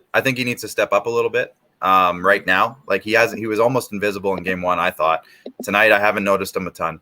So I hope he can step up a little bit and make at least a contribution. But overall, I think he's a net positive being on the bench. Anyways, Darren, go ahead. 2014 gold medal game, Canada, Sweden, Olympics. They put in a temporary bylaw across the province or across the country, really, to allow bars to be open and serve alcohol for the game, which started at like 4 a.m. Usually you have to be done serving by like 1:30 and 2 o'clock in the morning. That's 2 a.m. is usually when you have to stop serving. Okay. But that game. So early. 2 a.m. What is it up there? We're proper Canadians. We're so polite. Close down bars till like 4. That's why last call is so important in Canada. At 4 a.m. Yeah. You can so here you can go. That's just a New York City thing. That is not a thing anywhere else in the United States. Okay. You can buy booze at the bar until 2 a.m. But this game was at like 4 a.m, right? Or 4 a.m, something ridiculous. So they let all the bars open. And this is the gold medal game. So bars were opening up. They were serving breakfast, buffets, booze, whatever you wanted, 4 a.m. And so I watched it in Saskatoon at a place called Winston's. Yeah, I don't know if you know that place, Clark. Downtown. The Winstons, where at midnight every single night they play the Canadian national anthem. Do they? Is that Winston's? What's the one right downtown by the Besborough? The Hudson's. Oh, that's right Hudson's. By the Besborough. No, sorry. I know where Winston's is, but I'm thinking Hudson's. Anyways, but it's not far from the Besborough, and it's in an old hotel, so it's an old building. It's like an English pub, Irish pub type place, right? All the different craft beers and, you name it. But it's huge. So they have a basement that they open up for certain occasions, all with different rooms. Okay. And so you get in line, you go into this place, and I'm watching it in the basement in a separate room with like probably 30 other people in that room. And so they brought other TVs in, but our TV was 15 to 20 seconds behind the others. So gold medal game, Canada scores, the whole building goes nuts, and I haven't seen it yet. Like, talk about the worst way to watch a hockey game. That's so disappointing. Well, that's what's happening tonight. Well, that's all right. We've had it before in like really big games. Hold on. We've had it before where we've like made the rule like no one can react until the last because we knew who was going to be last. And like we would sit here and we'd be like, I can't do it in the playoffs. There was one Bruins game we did, and we had like 3 other Bruins podcasts on. Yeah, so it was crazy. It was like triple overtime. There was like 6 of us. The Bruins were about to win, but they said no one. Megan was like, "Oh, no one react," and she didn't tell me who won. And so everyone kept a straight face because I was like 2 minutes behind, and we all sat in silence for legit 2 minutes until like we already knew this was over, and we literally all just sat here like. Yeah. It was great. That's great. Shan, no celebrating until Darren has celebrated. I just put the Celtics game on, so I don't even see. Darren, no promises. I'm probably going to go nuts if anything good happens. I was going to say, I don't know how anybody could know. At least. But guys, Toronto is on the power play here. They have about a minute and a half, under a minute and a half left here. We are almost halfway through the second. Let's see if they can take advantage of this. They are pulling ahead in the shot count only by 1 though. Now we can do like I got 130 now in the power play. Okay, I'm at 117. So we're checking ourselves. I'm at 114, 113. I'm pulling up a stream now. So I'm like 20 seconds ahead of Darren, 10 seconds ahead of Clark. Okay. Yeah, okay. That's not so bad. That's not bad. So although when a goal happens, 20 seconds is an eternity. Yes. True. But it's fine because it's not like anything else is happening. It's just the replay. That's right. So one thing I've noticed is that the Leafs power play in these 2 games so far has actually looked pretty good. That's one of the things that really struggled with in the last, I'm going to say, month and a half of the season. They started off the season, I think, with like a 36% power play. I think it was like 3rd in the league. And then they went on a streak where they basically didn't score on the power play for like, I think it was, I don't know, Darren, what was it, like 12 games or something? Yeah, it was a while. Yeah. So they haven't been able to figure it out, and I don't know why. They have like a $50 million power play, so you'd think that it would be good. But so far these first 2 games, I've really thought their power play has looked good in terms of structure, in terms of pressure, in terms of chances. I thought it looked really good. Sorry, hold on. The first year with that was me pausing because there was a lot happening. I was like, they scored. Yeah. When no.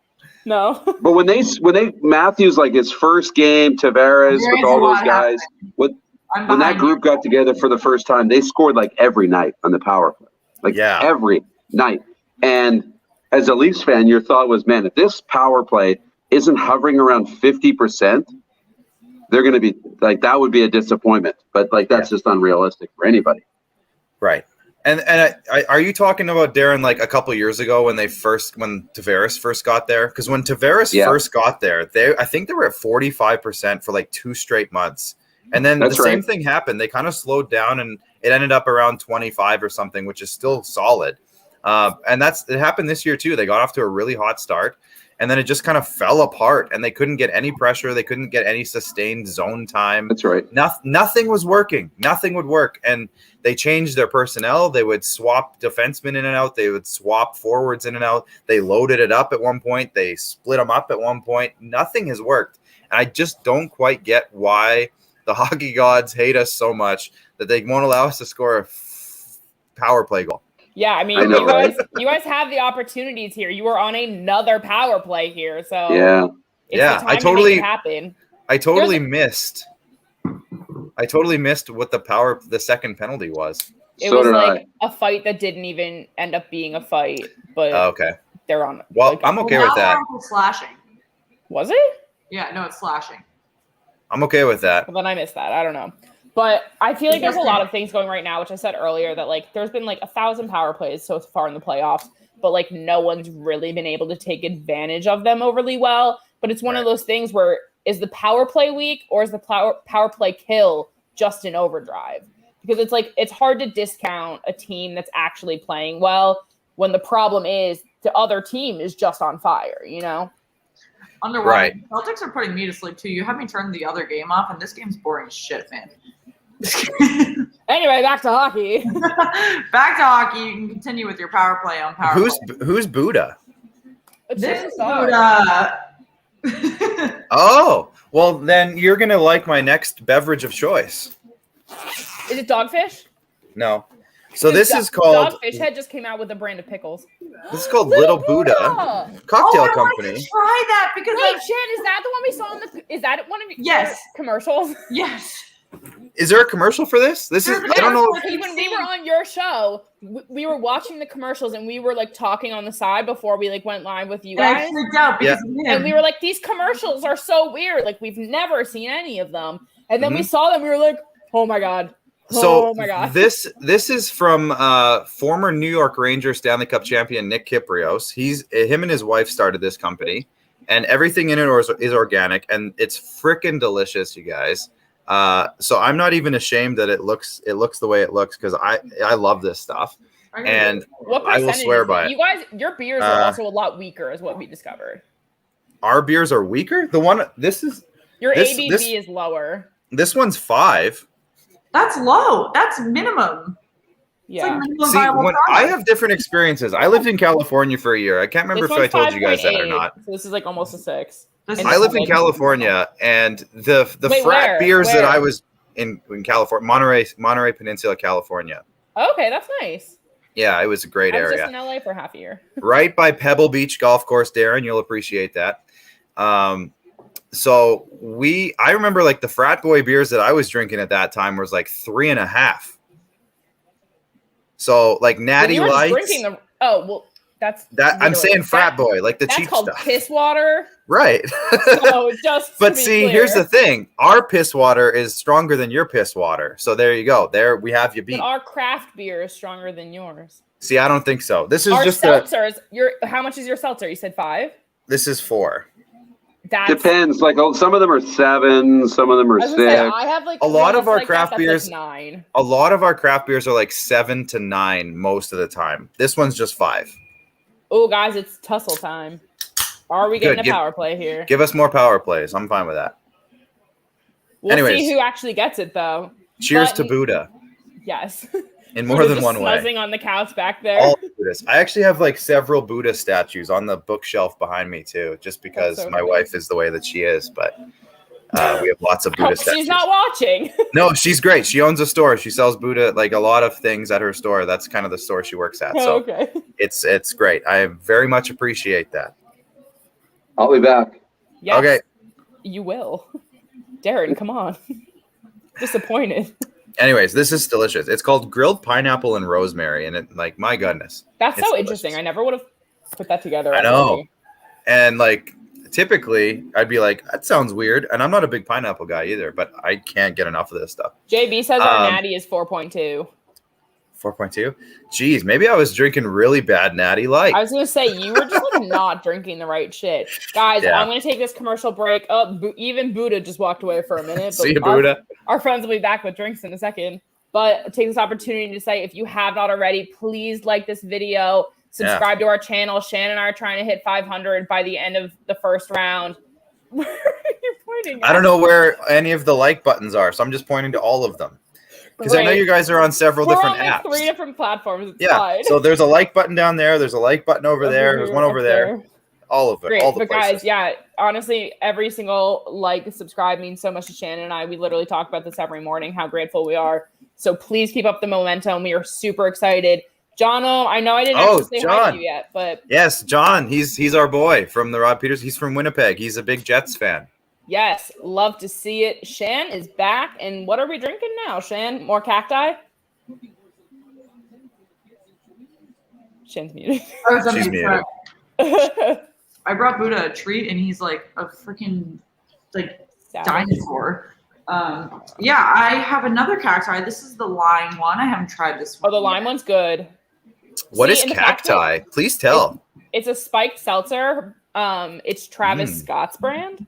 Oh, nice. Very good. Is it also weed laced if it's Travis Scott? No, I do not do the devil's lettuce. So the devil's lettuce. I took an edible on my way to dinner. Stavan John wants to know, Clark, do you have a podcast? Tell the people where they can listen to you. Yes, we do have. It's sort of a podcast. It's more of a show mixed with a podcast, but it's called the Squadcast. Just to say cast as many times as possible. It's called the Squadcast. Me and my buddy Max Ritz. Max was our intern on the Rod Peterson show, which is where I know Darren from, of course. That's why me and Darren are here together. So Max was our intern for a little while, and we started debating a bunch in the afternoon and just kind of like talking about sports topics. And Max is a big Barstool guy. You know, he follows all those types of shows, and he's like, we could have a show. And I was like, get out of here, Max. I don't have enough time for a show. This was like 40 weeks ago. So it turned into him kind of badgering me every single day. Like, we need to start a show. And I was like, I don't know. And it turned into him convincing me. And so we do it every week on Tuesday night, personally, the Squadcast. And we've done 33 episodes now. Just a couple weeks ago, we had Toronto Blue Jays starting pitcher Ross Stripling, who used to play for the LA Dodgers, on the show. So like we feel like we're doing pretty good now. So that's every Tuesday night. And of course, the Rod Peterson show is our bread and butter every single day that we get to do every day. So that's our little squad here together. Yes. The start of our fun friendship here. Exactly. You guys have been on that show, of course. Yeah. And Statman John, I'm also big on TikTok. I have 11.1 thousand followers on TikTok, and I want you to be a part of that too. So jump on there, please. Shannon and I are starting a TikTok. Oh, of course. Why haven't you yet? Megan is starting us a TikTok. I'm going to have no. Me and our intern are starting our TikTok. Good, do it. TikTok, so my best friend Darren's on TikTok. Darren, you got to make more TikTok videos. Yeah, I'm not active on TikTok. I need to be active. Yeah, he was. He got me into it. That's why I started making videos. I know. Darren's like, hey, I posted a video and got like 30,000 views. And I'm like, well, that's cool. I want to do that. So I did, and then stopped posting. Yeah, exactly. Like, guys, Toronto is on another power play right now. Yeah, what's going on? Score. Well, they scored while I was up, though. What? I didn't see them take the lead while I was up getting a beer. They didn't. Did they not do that before you went? Shannon, you screamed about the goal. How ahead are you? Like, is it 3-2 now? No. 3-2. Okay. I hope not. I just forgot that they took the 2-1 lead. Oh, too many cacti. But guys, no, I went to a winery before this, so it's kind of there's a good base here. One of those types of days. Guys, Vegas had just scored, and then the Wild answered it so fast. So it is now 1-1 with this Vegas Wild game. In the first period, they're just over halfway through. So that game is moving along for sure. The line one is good, but it reminds me a little too much of. Thanks, there you go. Thanks, Clark. I was trying so hard not to say anything. It worked. It worked. I like saw that happen, and I was like, I'm just gonna keep talking about Vegas. Oh, Rasmus Sandin, baby. But That's we got great. that 3-1 now for Toronto. I'm impressed how well that worked. See, you guys, we can make it happen for you. That means a lot to me. You know that, right? Great. I was trying so hard. You gave me my first authentic moment of the night of the hockey game. I'm glad. I'm So glad basically what you're saying is, I'm so sorry. So basically what we're saying is when Shannon and I finally make our little Canadian trip to see all of our Canadian friends, first round is on Darren. Noted. Yes. Got it. But before 2 a.m. Unless you're joining us in Florida in December.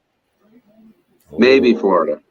Oh, yeah. You let us know. Can I join on that trip? I didn't get to go on the last one. We'll work on making that happen. All right, good. Shannon and I'll just go tan while we're there. There you go. To stop by. That's acceptable. So here's an interesting little tidbit about the Leafs power play. We talked about it earlier, but Rasmus Sandin just scored. He's a rookie. He's played 12, 13 professional NHL games in his career, maybe 15. And the best part about that is that they have a guy who's had 72 points in one season on the bench, not on the power play anymore, and that's Morgan Riley. And that's just one. Love him. Yeah, well, yeah, he played in Moose Jaw, Saskatchewan, just down the road in junior hockey. Literally, ever since Toronto was on Road to the Winter Classic, like many moons ago, I was like, I love that guy. He's great. What are they challenging, Clark? This game is under review. Yeah, they coach. Somebody bumped Price, maybe. Yeah. The stick of Thornton. Yeah. And they did overturn a goal in the Wild game the other day for this as well. Wait, did they just overturn a goal right now for the Wild game? No. Oh, no, interesting. They did. No, just kidding. The score. Wait, what is happening? I definitely didn't see that until I just saw that replay of it. Mark Bergevin is very interested in this. Dubas doesn't think so. The GMs are not on the same page. Clearly. Clark, is coach's challenge something, or were they just calling that? It sounded like the GM was on the radio because his assistant GM was on the radio. It was all of your TikTok people, and I was like, okay, is this like something between you guys when this happens? Like, am I missing the plot twist here? Glad I'm not. What, with coach's challenge? Oh, I think. Are you talking about the first goal tonight, or what are you talking about? No, I mean, like, obviously they challenged it right now, but the two people who called it out were people who came from your TikTok. And I was like, Kevin. Okay, is this something that they get excited about over there? Like, oh, no, not really. Great. Yeah, no, not really. I'm curious to see what they do with this, though, because I don't know if it made a difference in the actual save itself. I was going to say, the puck was already in the net. Yeah, that was already a goal. He was already just sitting there. Him lifting his stick, I don't think had any impact in whether or not he saved it. So I'm curious if they make that call or not. Oh, these beards. Thornton's beard has been around forever, so there's nothing you can do about that. It's just not my vibe. That beard is literally older than you. Like, you're not wrong, but like, and Toronto's going to go back to the power play. Oh, because if the coach's challenge goes wrong, they get a penalty because of it. Wait, guys, I was right. The Minnesota goal was taken away. So they've got to not reverse this, and then Toronto gets another power play if they don't reverse it.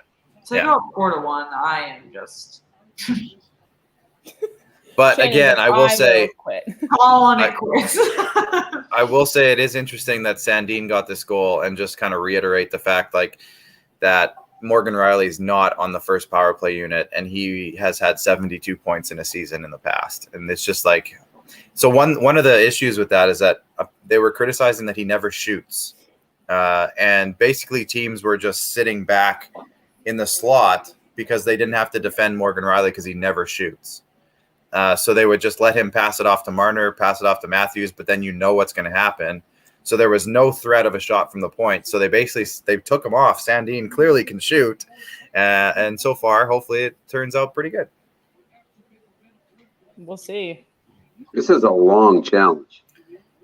Yeah, I was gonna say this is taking. Siri, I'm not talking to you. There we go. So, I'll let this happen here. So now there's a power play? Well, now we know what happened. Okay, we're good. Oh, sorry, Darren. I'm not. You'll figure it out. We're just taking away the joy one call at a time. He's smiling. He's happy. It's fine. Well, or if you switch to wine. I switched to wine, yes. We're having a classier night now. We just classed it up a little bit. It might be 4-1 right away. I don't think so. Right, so now they're figuring out if they're going to get another power play here. I haven't seen that yet, but maybe.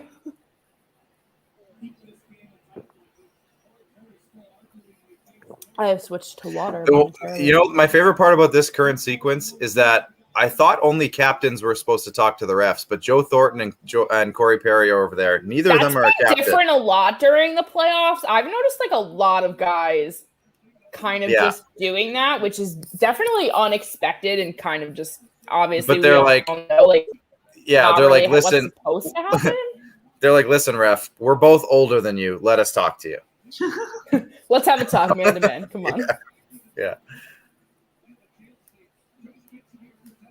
My stream has gone blurry. I couldn't see a goal if I tried. Anyway. So another power play. Okay, let's see what Yes. happens. Darren, I probably won't react. I promise I won't react. It's not even showing. And Matthews just had a 3-minute break while they challenged that. So, I mean. Yeah. With Jason Sudeikis as my witness, I will not react. It might be Sandine again.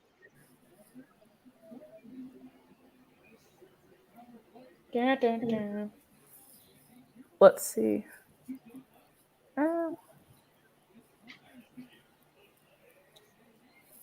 Guys, I have a question now that we've talked about a lot, but I don't think we've talked about with either of you. I want to talk about reverse retro jerseys. We're bringing it back. I need to know your thoughts on your team's jerseys. On ours? Yeah. Bottom 5 in the league. I don't hate it. I'm like the one, right? but I'm like, I know I'm in the minority because my first thought was like, this is terrible. Yeah, I don't hate it now. Me and Darren had opposite. We had the opposite effects because I liked it at first and you didn't like it, and then it grew on you and it fell off for me. I didn't like it to the point where like I'll choose that like in like the video game for like Toronto to wear. I think it's cool. I think it's cool. I don't hate it. There's other things I would have done instead, but my biggest thing for me is the gray aspect of it. The Leafs have never had gray in their entire history. They've always been blue and white. So if it wasn't gray and it was white, color. They've never had a third color ever. But you don't want to mix one in. Not gray. Shannon hates logos and jerseys that are teams. only two I colors. get so mad. We are in an era in which teams can mix in a third color. The freaking Detroit Red Wings, the Tampa Bay Lightning, the Toronto Maple Leafs, you can all mix in. You can pick a third color. I don't care if it's black. But not gray. Gray is boring. I don't freaking care what color it is, but pick a third one. Like San Jose's or Winnipeg's really bad. Like there's a few that are Colorado bad. and Seattle are both perfect examples of manners in which you can use red and blue in great ways that don't have to be red, white, and blue, but they look incredible. Like you don't have to just use two boring colors and do nothing with them. I get there's heritage behind like the teams and the franchises, whatever, but it's boring. Like it's boring.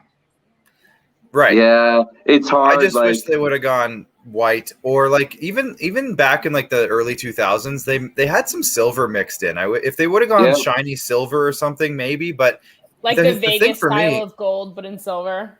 Yeah, the Henderson Silver Knights silver. But the thing for me is that like when they're skating around, you can't even see their names. They just blend into the blue. It doesn't stand out at all. Like the numbers, you can barely see the numbers because it just blends in. They're all dark. So I don't know. I wish they would have two colors. It looks like a practice jersey sometimes. Yeah. Like I know there was a Leafs jersey, 3-4 years ago that looked like a practice jersey.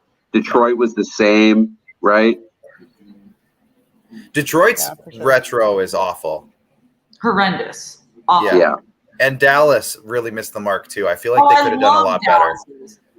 I feel like they should have done a little bit more. Like it just seems a little too plain for me. The reason I like it is because the entire uniform is all white, so it executes well. That's fair.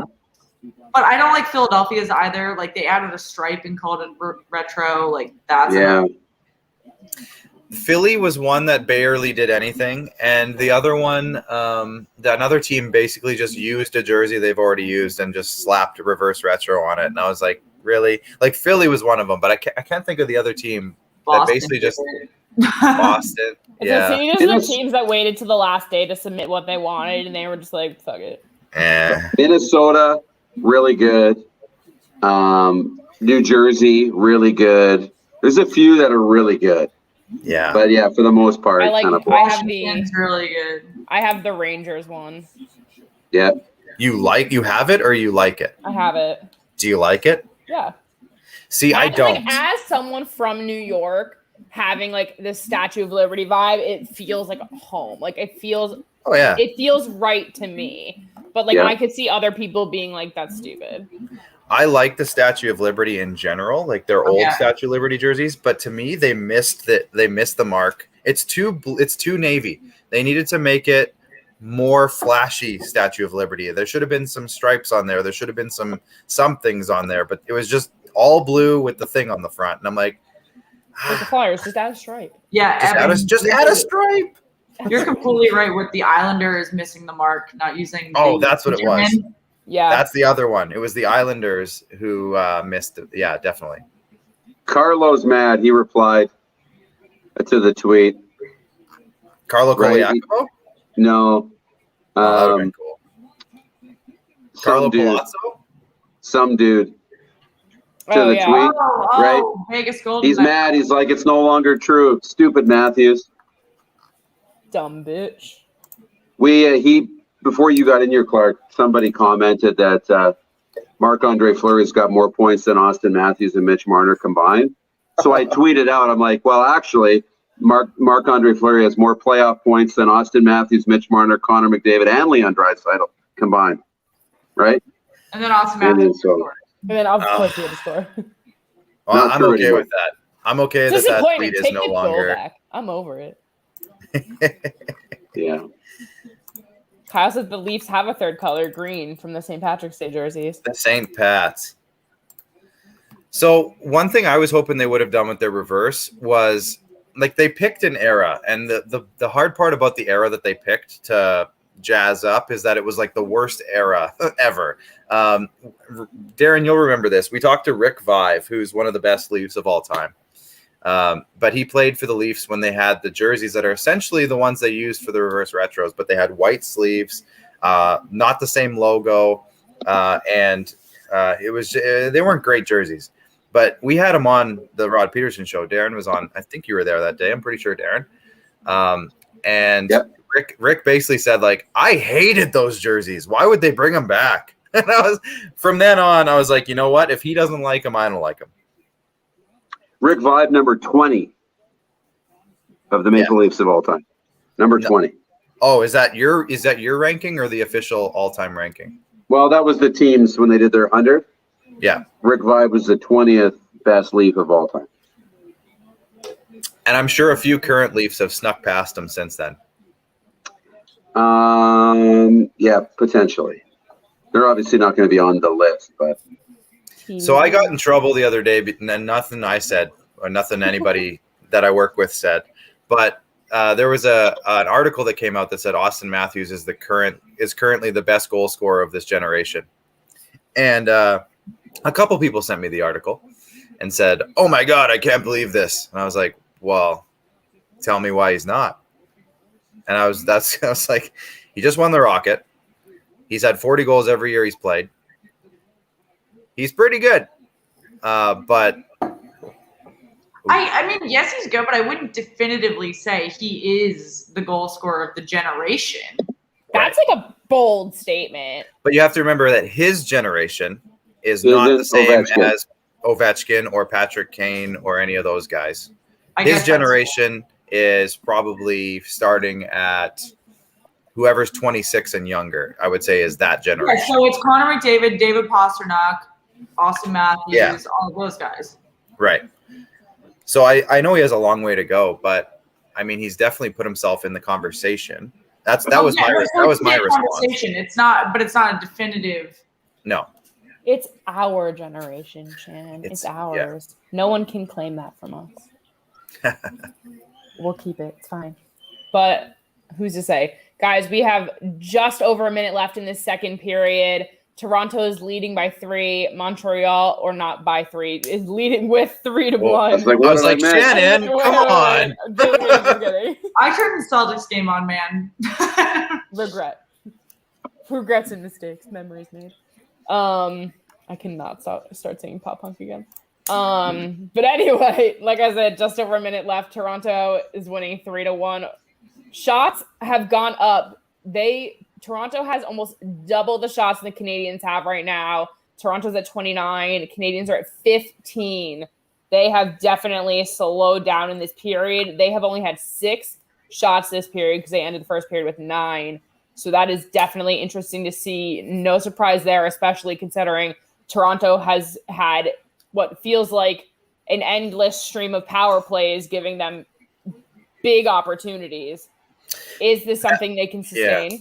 So that's one thing I wanted to actually talk about too, because in game 1, Toronto was obviously behind. Well, they weren't even behind. It was a tied game essentially for a lot of the game, but they took 3 over the glass delay of game penalties. And like the fact that happened, like that never happens. That just doesn't happen. So I thought that at the same time as I didn't think the Leafs played a bad game. They were on the penalty kill for a lot of the time. They needed to catch up. That was really just unfortunate. So that was something to think about. Jason Spezza took 2 stupid penalties last game. They were just constantly in the box. Their penalty kill did great, but when you're on the penalty kill for that many minutes, it's hard to really make a comeback attempt or at least try to extend a lead. So I think tonight they've been more disciplined. That's for sure. And they got to take advantage of more of their power plays, and we'll see what happens if that happens. Yeah. Sports Geek, you asked who's winning this series. Currently, Montreal leads 1-0. This is only game 2 as the Canadian teams had to start a little bit later, but Toronto is currently leading. So one of the things we've been talking about, though, has been the heavy hand the referees have been utilizing in the first round of the playoffs at the moment. And Clark, since you brought it up with all the penalty kills that Toronto had been dealing with prior, particularly in the Boston Washington series, they had 6 power plays in the first 18 minutes of game 3, I think it was, which is absolutely insane. You can't get any momentum going on either side of the ice with that kind of power play penalty kill situation. No, and one thing that was interesting too, like late in the season, it was getting to a point, I'm going to turn it back to the Leafs, for example, but it was getting to a point where like a power play would almost wreck their momentum because it was so bad for a stretch of time. Yeah. So it was almost like, and they were dominating on 5-on-5. So it was almost like, please don't take a penalty on us. We'd rather you didn't. That's kind of how they were acting for a little bit. And they need to get that mojo back because as we all know, in the playoffs, the special teams can win you or lose you a game. Like you're only going to get usually a couple of power plays a game. So if you can capitalize on those, it's usually a huge turning point for a lot of teams. So the period just ended for me. But yeah, no, I think they need to. I think they're setting a tempo by the looks of it. But the refs, I mean, calling a lot of penalties to kind of get it out of the way and kind of set some standards for what they're going to call for the rest of the playoffs, and that usually by mid round 1, early round 2, it kind of slows down, and that's when you see them put the whistles away and let the guys play. I would assume that that's going to still be the case, but we'll see. I don't think anything's different this year than any other year, but we'll have to see if maybe they've changed their tune, and maybe they're not doing the typical rule book throwing out the window that they do in the playoffs. Maybe this is a different year. Yeah, Darren, I want to give you a chance to respond to this. Just with a recap really quick. The Vegas Golden Knights have ended their first period 1-0. They will start with a power play for 20 seconds in the second period. And as we know, the Maple Leafs have taken the lead, held it here 3-1 over Montreal as we go into the second intermission. So let's keep on this conversation because I think this is huge. Dan and I talk about it all the time. The way reffing changes, and it's killing the game. So at what point are the refs having more control over these outcomes? Well, it only matters if you take advantage, right? I mean, ask your boy Max. I mean, 1 for 17 at the power play over the last 2 games. 1 for 17. Like, it would take you 2 weeks to get 17 power play opportunities, right? Mm-hmm. You might not get 17 power play opportunities in a series, let alone 2 games. So, and they haven't scored. So they could be in much better shape against Carolina if they took advantage of the power play. So it doesn't really matter if you don't take advantage of it. But at the same time, I'm still of the belief that the referees are there to manage the game. And I think when we get to a point that they're electronically called and there's nothing to tell us that we're not going that way, right? Everything that we know leads us to believe that, offsides are going to be automatically called, right? There'll be a laser camera in the boards. This will all be controlled AI, right? your Google device will blow the whistle for an offside, and they'll call penalties too. That's going to be really tough because you're no longer managing the game, right? In football, when they say there's holding on every play and they start calling it, I worry about that. But at the same time, you can't have 17 power plays in 2 games. I mean, the game can't be played that poorly that you have 17 power plays in 2 games. That's in the playoffs. So, but who knows where it goes? So far, I don't think it's as big of a factor because teams aren't capitalizing as much. But you look at Tampa. I mean, the first 2 or 3 games of that series, that's how they won, was the power play, especially early in the series, game 1. I mean, they capitalized on their power plays, capitalized when they had odd man rushes, and that's how they won the game, right? Florida has to clean up the special teams. So I don't think it's a factor yet, but it could be. It really could be. I think part of where I'm concerned is not necessarily the over whistleblowing, but the referees are really interfering after the whistle blows, where the guys are trying to build that chemistry, that playoff enforcer chemistry, and the refs aren't letting them battle it out naturally. They're really getting involved. And again, going back to the Bruins Capital series, just because that's the most games I've watched, I think they're really getting over involved. And part of me thinks it's because they've got PTSD from Tom Wilson the last month of his play. But I don't know another rationale for why they would be sprinting across the ice to get in between every Bruins Capitals player to make sure that nothing bad happens between Tom Wilson and an ex-Bruins player that he's near. But you have to think about it though, and I've said this almost every game. Tom Wilson has been maybe 2 of these fights since then. So it's you can't even use that right now. He's not even the problem today. It's you're not letting him near anyone. The teams are the ones, it's everyone. It's and so much broader. Typically the Bruins are such a clean team that they never have any issues, after the whistle. The Bruins are so clean and prim and proper. I don't know why they would be worried about the Bruins. They're always so nice and they never do anything dirty. No. Wait, no, sorry. I'm sorry. That was the wrong team. The Bruins what were we talking awful. About? Exactly. I was how long is this going? It's a weird world, right? I mean, the referees don't want it to get out of hand. They want to keep the game in control. And sometimes you got to let it go where it's going to go. Let the players do what they're going to do and call what you need to call. But I don't know. I like what's happening in Pittsburgh, New York. I know you don't. Meg, let it get. We're throwing our entire teams in there together because it's just a mass brawl. That's hey, look they're finding a way to win, right? New York's finding a way to win. Back alley hockey, it's working, right? Now, if they start getting called for everything and Pittsburgh starts scoring on the power play, then all of a sudden they might back off a little bit. But if they get away with it, and even if they take a penalty, if the penalty kill steps up and plays good, then they're gonna be fine. So. We'll see. That's fair. I'm gonna jet for the 3rd period. Yeah, I was just gonna say okay. I gotta go eat some supper and dinner. Sorry, Americans. I know you guys don't call it supper. So no, I gotta go. I got a slumber party happening downstairs with my daughters. They have their cousin over tonight. So I gotta go check in on that and see how that's going. But thanks for having me on, guys. This has been so much fun. Yeah, no. Buddha. How long are you going to be on for? Buddha's saying thank you. Till the end of this game. Till the end of the game. End of the game? Okay. Yeah. I may jump in if that's not a party foul. Yeah, no. Have at it. Okay. All right. Thanks, guys. See y'all. Amazing. Thanks, guys. Whew, Meg. What a day, guys. What a day. It is a thankless job, John, actually. Being a referee, yeah.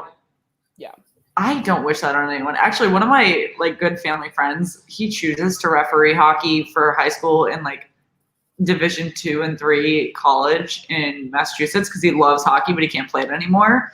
And I just cannot imagine doing. I mean, obviously, if you love the sport, do it.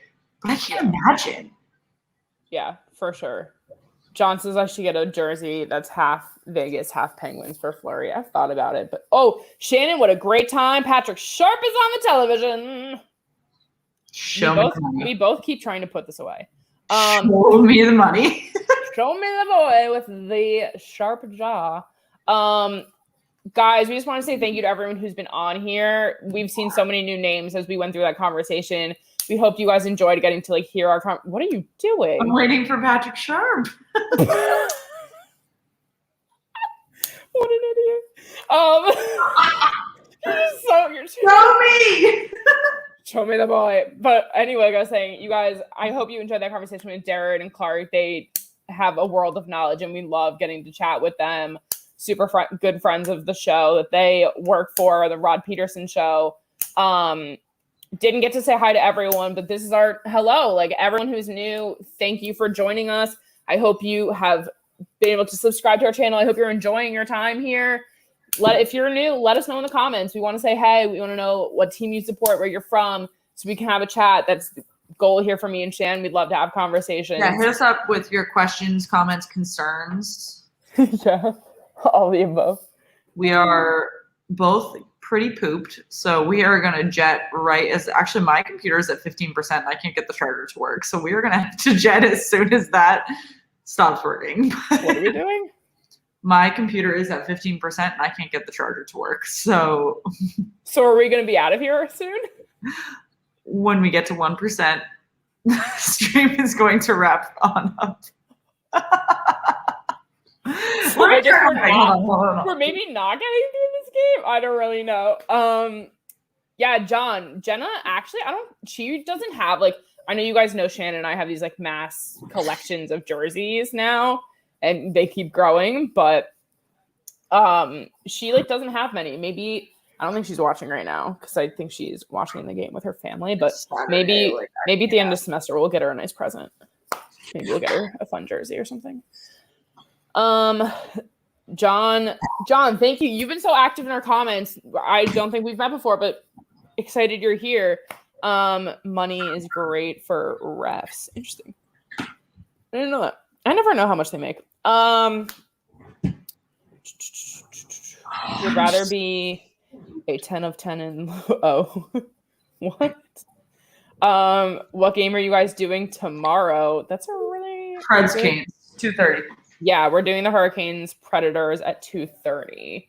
We have other things happening tomorrow, so we have to do an early game. But hopefully everyone can come hang. I know tomorrow. Oh, that's a charge. Good. Tomorrow is a huge game for the Bruins Caps. Damn, guys. What time is that on at, actually? What? What time is that on at? I'm a horrible fan. 7. I gotta cancel my dinner plans, people. Guys, would you rather Shannon cancel her dinner plans and stream the Bruins Caps game? I am not streaming. I need to watch it alone in solitude.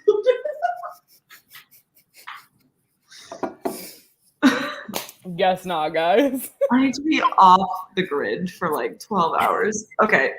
People. Shannon and I have gotten no sleep this week. It's great. I'm running on 4 hours last night. One of my coworkers messaged me on Teams and was oh, the last 3 prior to last night. It was the last 3 Bruins games have gone to overtime. You must be exhausted. And I was like, I have streamed every day for the last 2 weeks. I'm so tired. And he was like, wait, what? We just don't sleep anymore. What was I saying? Sorry if anyone can hear this back noise. There's a party happening in this apartment right now I didn't know about. Guys, so do you think the Bruins are going to take it tomorrow? Let us know. Yes. Also, what? Look at this dog. He's so cute. I get it. The Abs also have the opportunity to finalize their sweep of the Blues tomorrow, and that's at 5 p.m. Eastern. That is going to be I don't think so. I think the Bruins will clinch tomorrow. I think the Abs are the Abs will. No, I think they're going to 5 games. There's nothing from the last few games that at all makes me think that the Blues can take the game right now. I do have the Bruins winning in 6 in my bracket. So if they did push it one more game, I wouldn't off myself. It's fine. My bracket's already fucked. I can tell. It's fine. Well, I have the Florida Panthers winning the cup, so my bracket's about to get literally assaulted. Evan says, "What's the Bruins series at?" It is at 3-1. The Bruins are leading right now.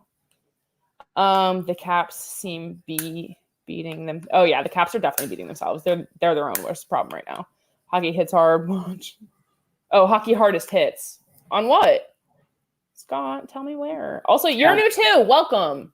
Happy you're here. I'm actually, as a Bruins fan, really interested to see who they're going to play in the second round because the Penguins are going to be a really interesting matchup. The Penguins are hot and heavy on offense, not on defense or goaltending. The Islanders are just like, we get it, Shannon. We have problems. The Islanders are I get it. What reference have I used? Like, they're like your fraternity boyfriend. Like, they're inconsistent. Oh, yeah.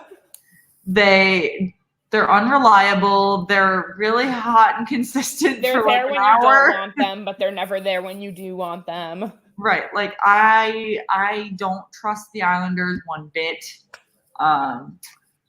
So, and I don't trust the Bruins one bit to beat an inconsistent, unreliable opponent either. I don't fucking trust anyone. No. Anyone. I can't. Guys, also, fun story. Shannon and I are going to make a cookbook in the off season. I had this amazing buffalo chicken dip yesterday that reminded me of our cookbook. Yeah, my dad wants me to put his chili recipe as Pittsburgh. But if you have any foods, wherever your team is, yeah, DM us your team and what their food should be. Yeah. We gotta know. Jeffrey is back. What up? Jeff, what food do you think goes with Carolina Hurricanes? Hold on. All right, guys, we are in second intermission for the Toronto Maple Leafs and the Montreal Canadiens. The Montreal Canadiens are down 1-3 against the Toronto Maple Leafs right now. They are up, however, in the series 1-0.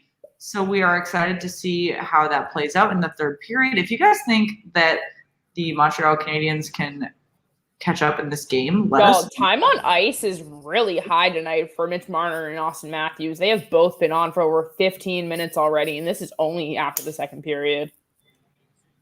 That's a lot. That's a lot of play for them. Thank you. Guys, my cousin brought me pizza.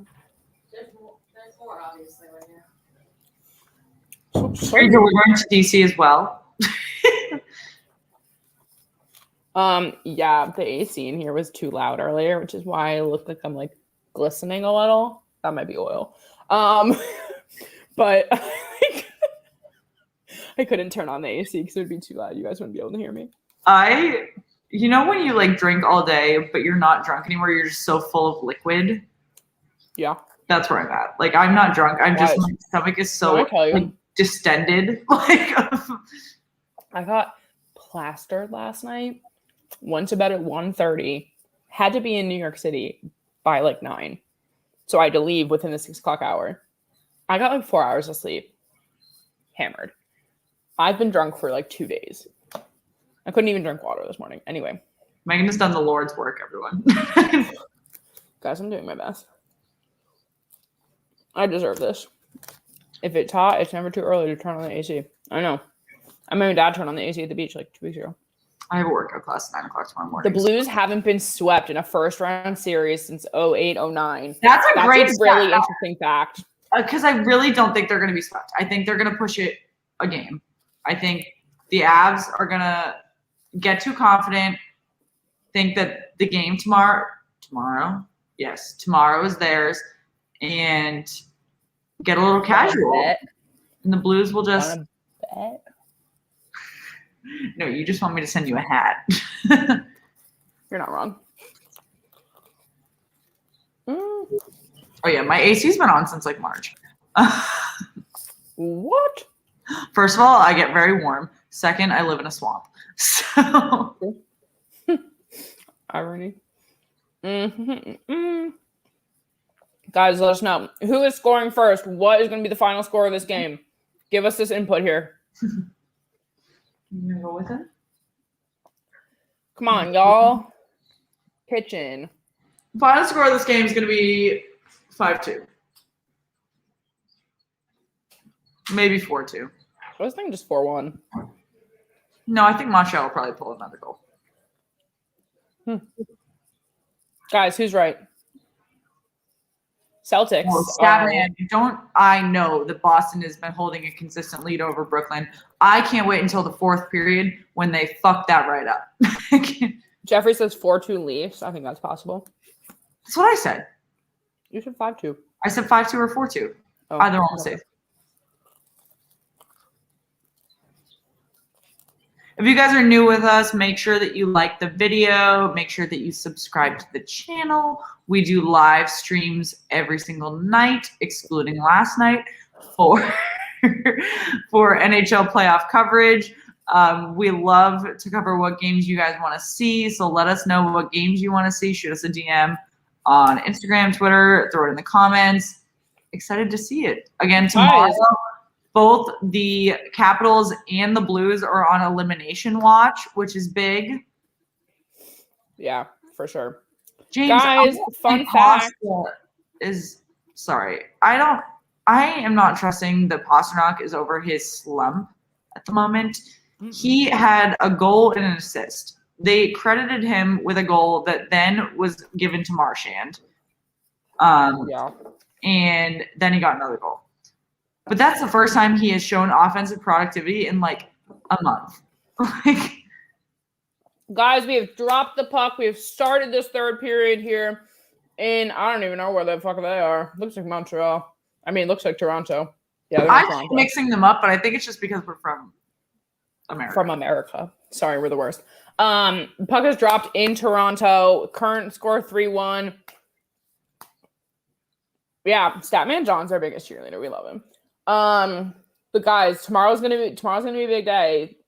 So you don't want to miss this. Carolina, the Preds could make a comeback, and that's kind of big. Do not want to miss it. Stir the pot. That's what I'm good for. Yeah, I don't think I'm pretty sure. Also, the Avalanche and the Jets are the Canadiens as well. They're the only teams that can still sweep round one. Yeah, the Canadiens, the Jets, and the Avalanche. Habs. Yeah, that's correct. So of those teams, the Oilers and the Jets are playing back-to-backs. Playing tonight? Sunday, Monday. That makes sense because they've got to catch up. Yeah. Interesting. And then Monday, Tuesday, the Leafs and Canadiens play back-to-back. That's interesting. Who is up in the comments? All I heard is Jeff is right, and that's going to be 4-2 Leafs. Yeah, probably. I hit hockey like a missile. Yeah. You're so frozen. God. I love enforcers. What? The computer's freaking out. There we go. Fun. You weren't frozen. I know, but this poor computer needs to be updated.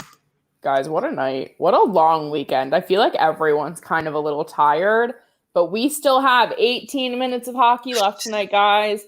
It is not over. The Canadiens could come and take this back.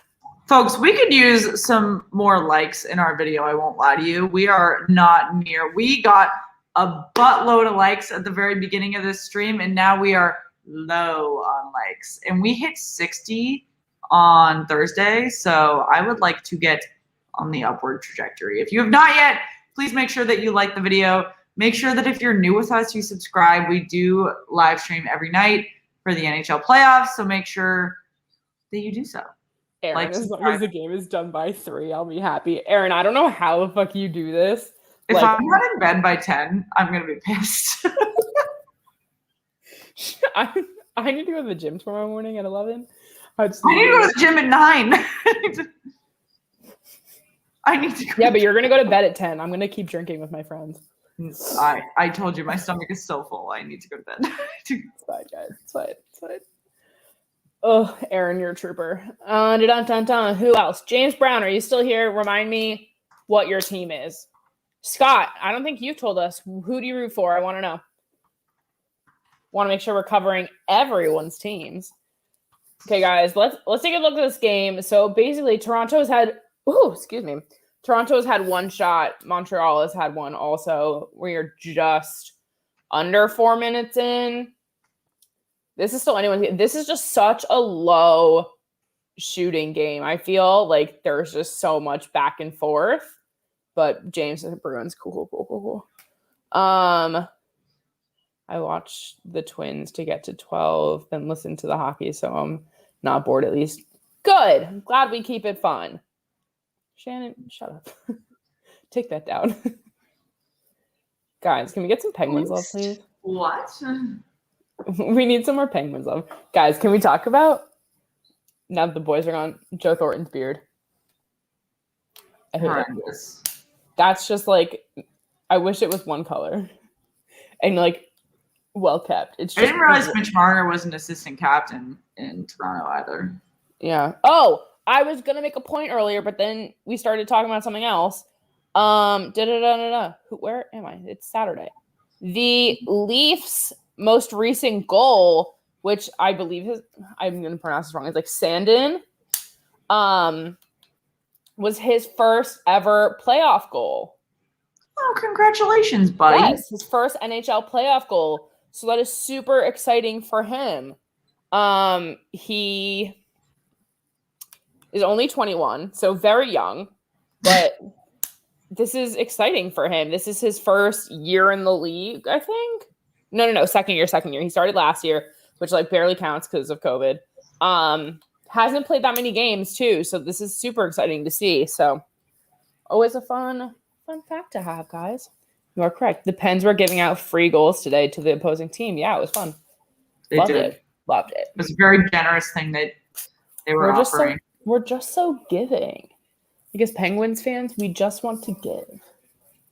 You know, 2:30 is a weird time to start. Everyone says Sidney Crosby is a really wholesome, offering guy.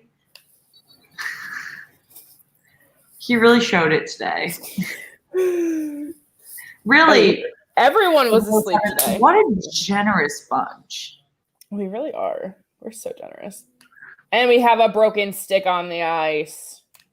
Love to see it. Montreal. Everyone that gives two shits about the NBA, the Celtics and the Nets are during halftime.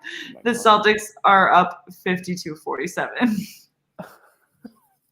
I don't care.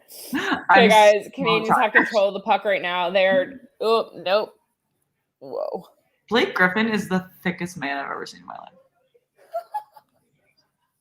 You're not wrong. Like thick with 5 C's. Like, did I just say Celtics have control? I think I might have. Name me, guys. One other thing. We are pulling our giveaway winner tomorrow. Not tonight. I was supposed to do it tonight. I'm so sorry. Yeah, but we're gonna do it tomorrow.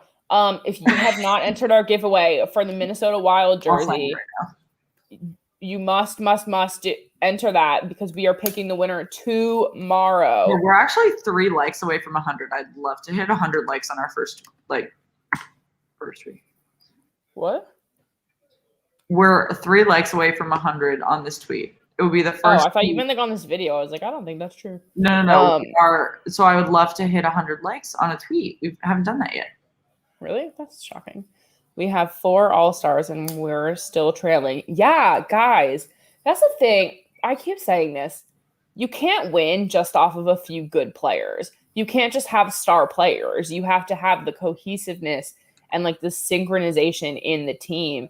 And I feel like that's really a problem for a lot of teams right now who are relying on a few big names. Like that's where a lot of the struggle comes in.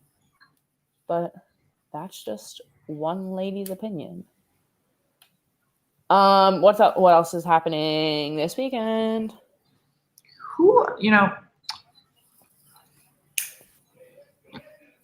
Facebook is just a question mark for me. Facebook blows my mind. Well, so they have those weird Bitmojis. Someone sent us a heart.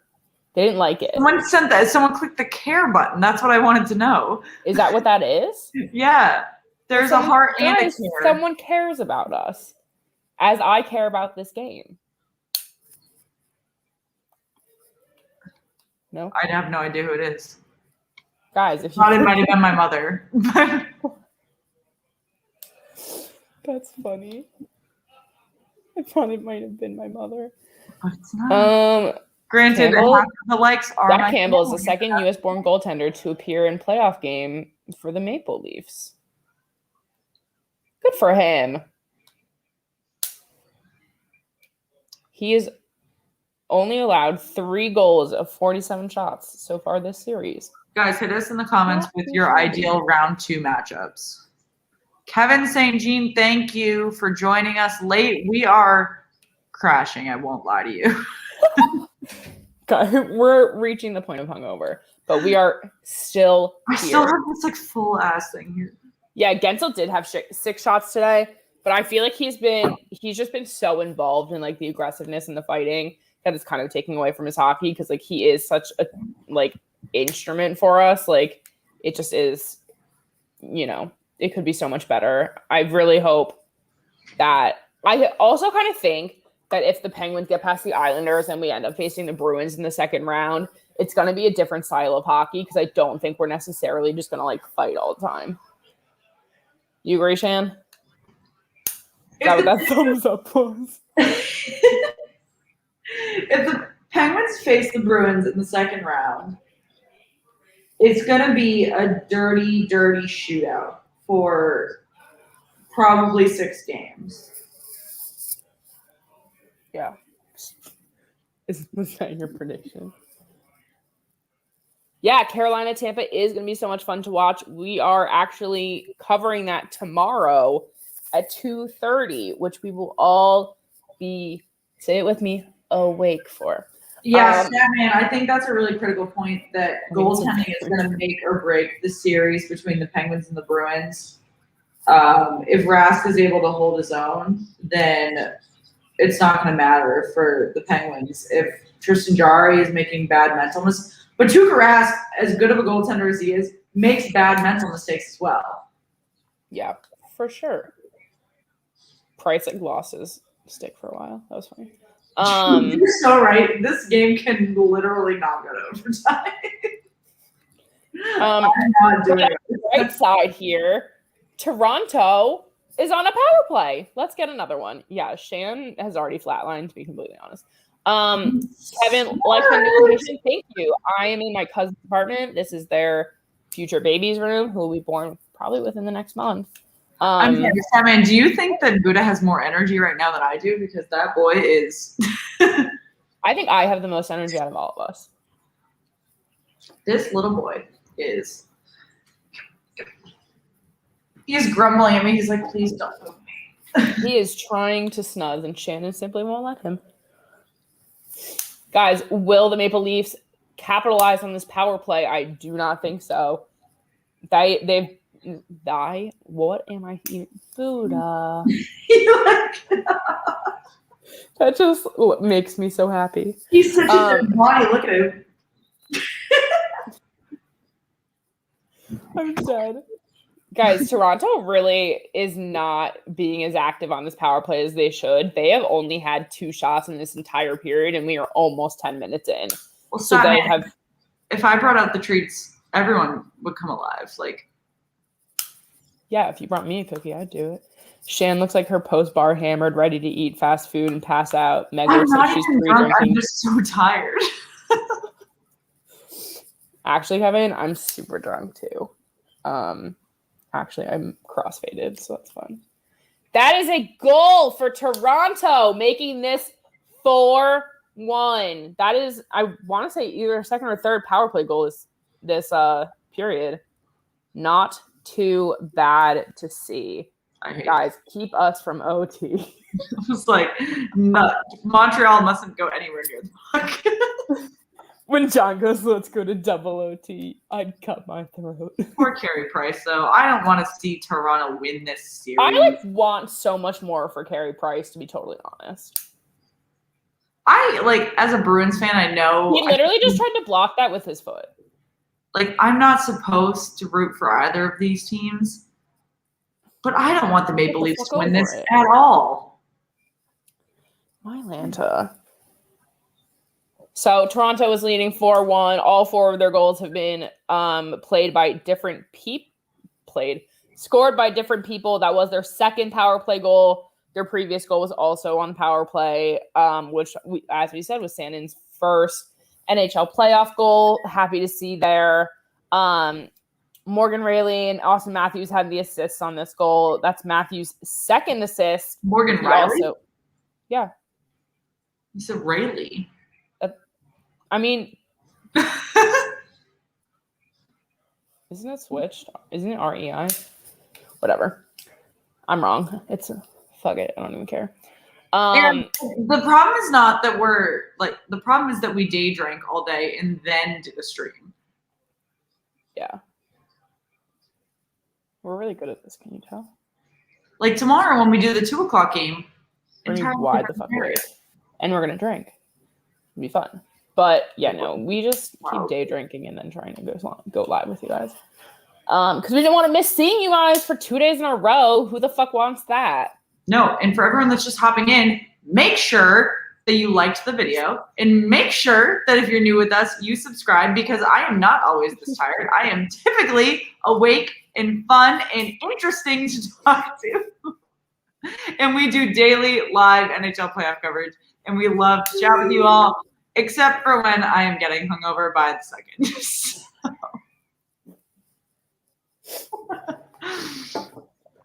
Guys, any likes are really just for the entertainment of Shannon these days. If you covered the CBJ tape, yeah. We're actually at 32. It's not bad for my lack of entertainment today. Busy we did not evening. have color on the subscriber front today, though. I won't lie to you. It's fine. Yeah, Vegas is up 2-0 now. They're pretty much at the halfway point in their second period right now. So honestly, is it pronounced Tooch? Yeah.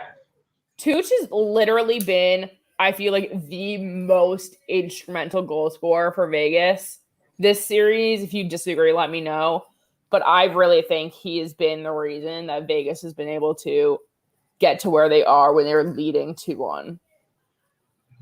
Yeah, Kevin, we do recommend that you go back and watch for Darren DuPont, aka Moose, as well as Clark Monroe. We had 2 of the best guys from the Rod Peterson show, beyond Rod Peterson himself, and the team. Tuck.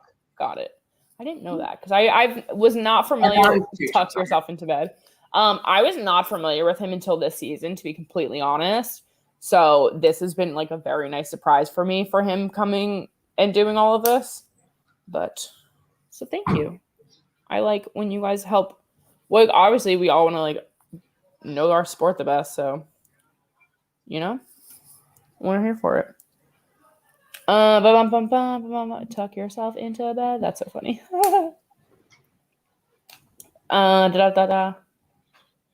What was happening? Guys, this commercial fucking sucks. It was funny. Someone said here the other night, Stone has to, it was me. Yes. Literally, I was like, Stone has to like fucking step it up. He's been so quiet. And then that's when Shannon and I decided to like leave in the middle of the second period because we were both exhausted. We've been live for 5 hours already. We were just like ready to go to bed because it was almost midnight for us. And when we logged off, we like talked for another second just to like plan like our weekend and stuff for our streams.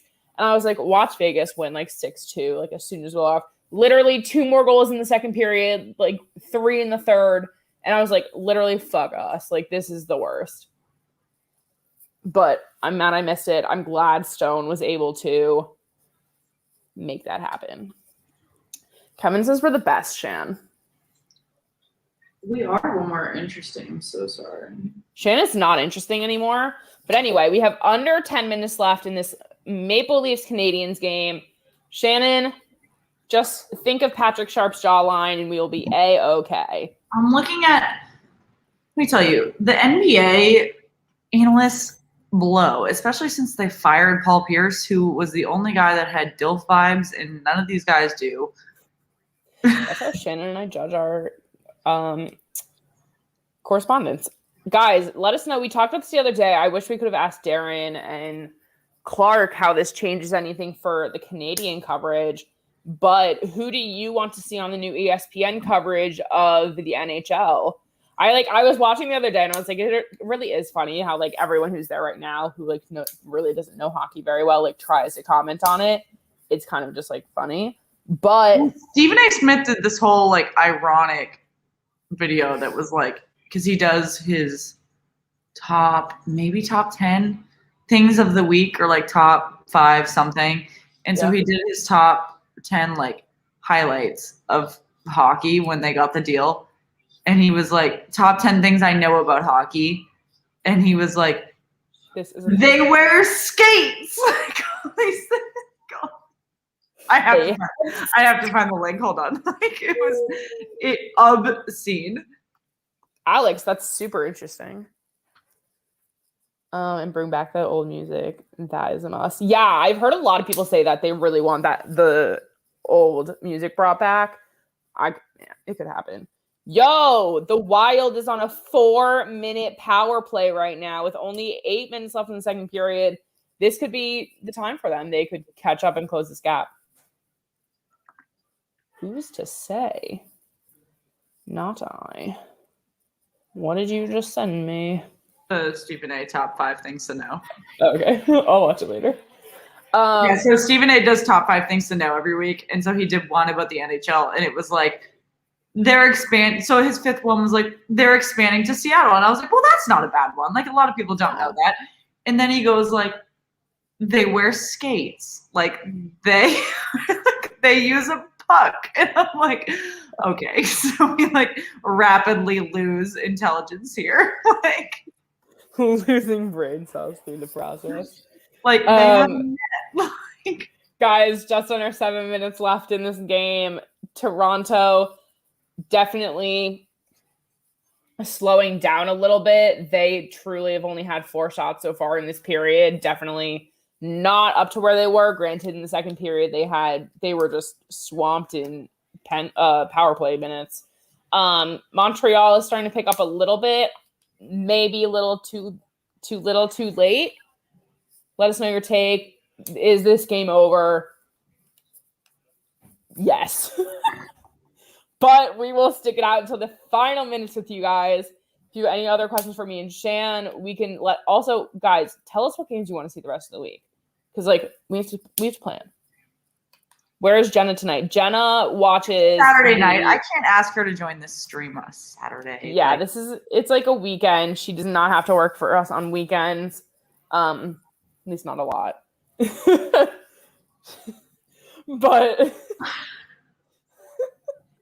she likes to watch the That almost came out my nose. I'm sorry. Yeah, she likes to watch the Wild games with her family because they are originally, I believe, from Minnesota. Plus, her other favorite team is the Maple Leafs. So she's definitely watching both of those in her spare time. Yeah, so both of her teams are playing right now. She's definitely going to watch those on her own time. Montreal is with still over 5 minutes left, has an empty net right now. Is this too soon? I say 100%. Why would you have an empty net with over 5 minutes left when you're down by 3? Like, is this just a little excessive? Sound off, y'all. Give it to me. Give it to me. I'm worth it. Stream the Blues Avs game tomorrow so we can have a ceremony to lay them to rest. How about we lay them to rest with Shannon on Monday after the fact? That game's a little late for us tomorrow. So we have things to do. But maybe I'll go on Instagram Live after that game and hold a burial. Would that be fun? Florida pulled the goalie with 11 minutes to go. Really? Wait, when? Coach Q did it early all the time. And interesting. So this is like kind of his thing. I did not realize that. But good to know. Thank you, Jeffrey. Honestly, I don't like pulling the goalie in general. Shannon and I have talked about this, honestly, at length. I think it's kind of irresponsible. It just doesn't work. Like it doesn't give you enough. What was I gonna say? It doesn't give you enough of a chance, especially when you're down by 3. It just isn't the right thing. Yes, they did. Please do for my Blues. Since you were asking about Jenna's availability, you did remind me that she will be hopping on this week to fill in for each of us respectively.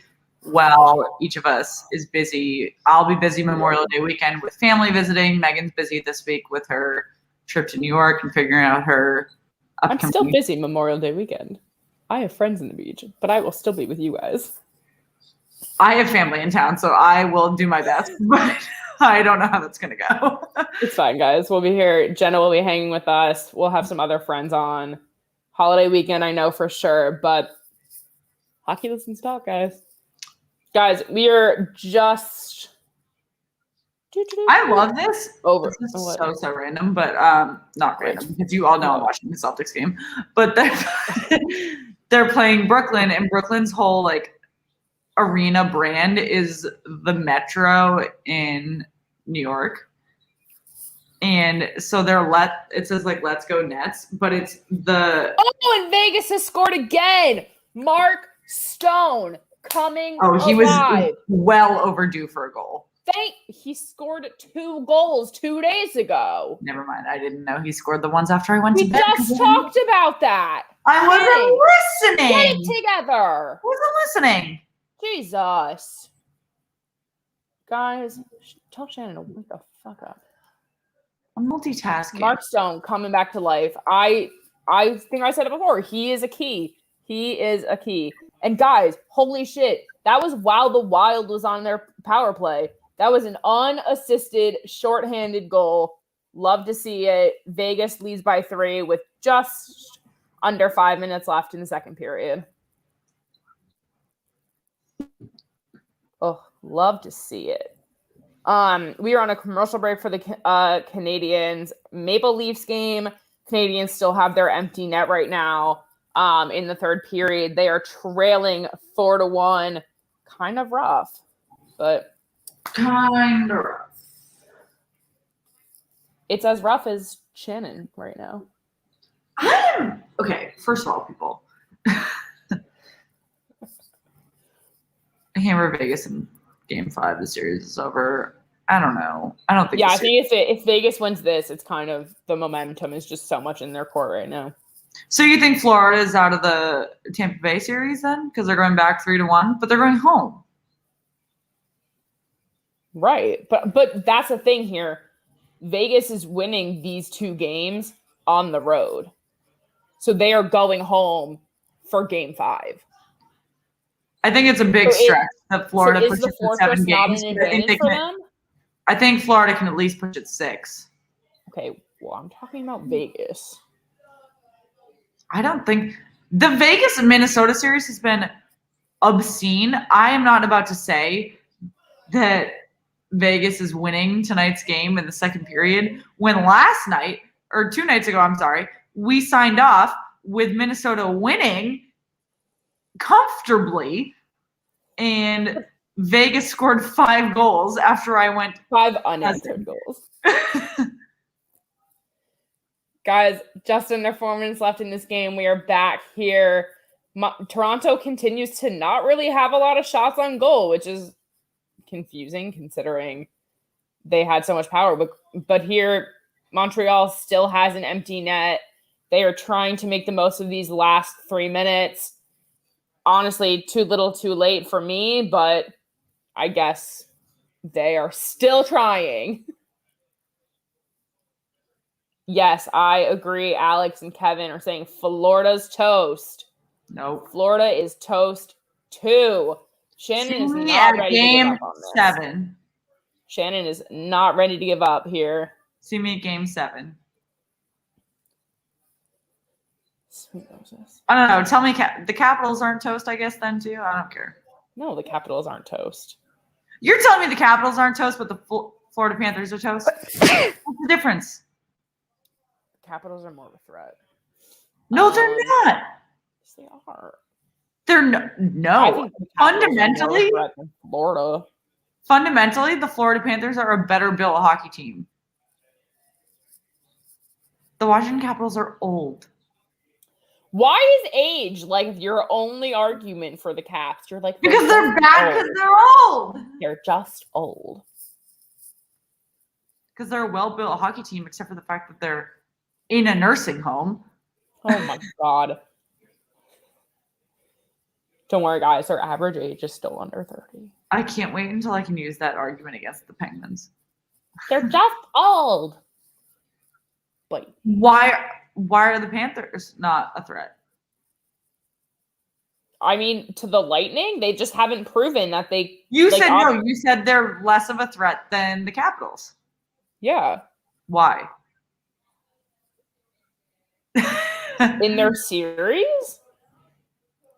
No, why? But why are the Panthers not a threat? Because they can't. They've had one win, and their losses are so much more extreme. I feel. I mean, I guess the Capitals have gone to overtime. Like the Panthers were like asleep today.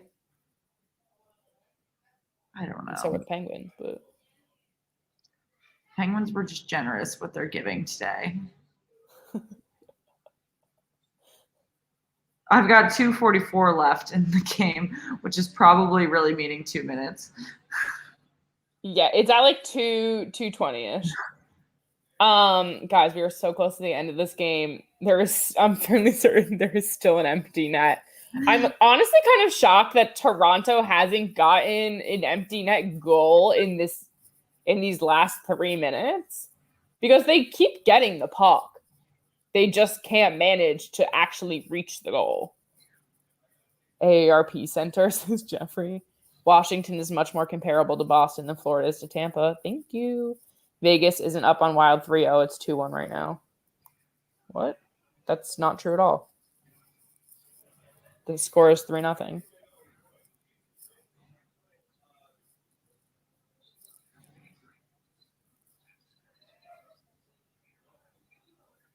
What are we talking about?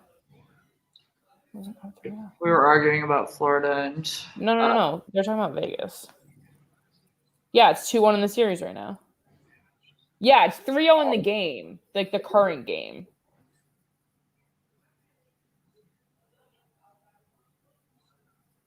Jeff talking. All right, now we've got just over a minute remaining in this game. We can safely assume this is Toronto's win.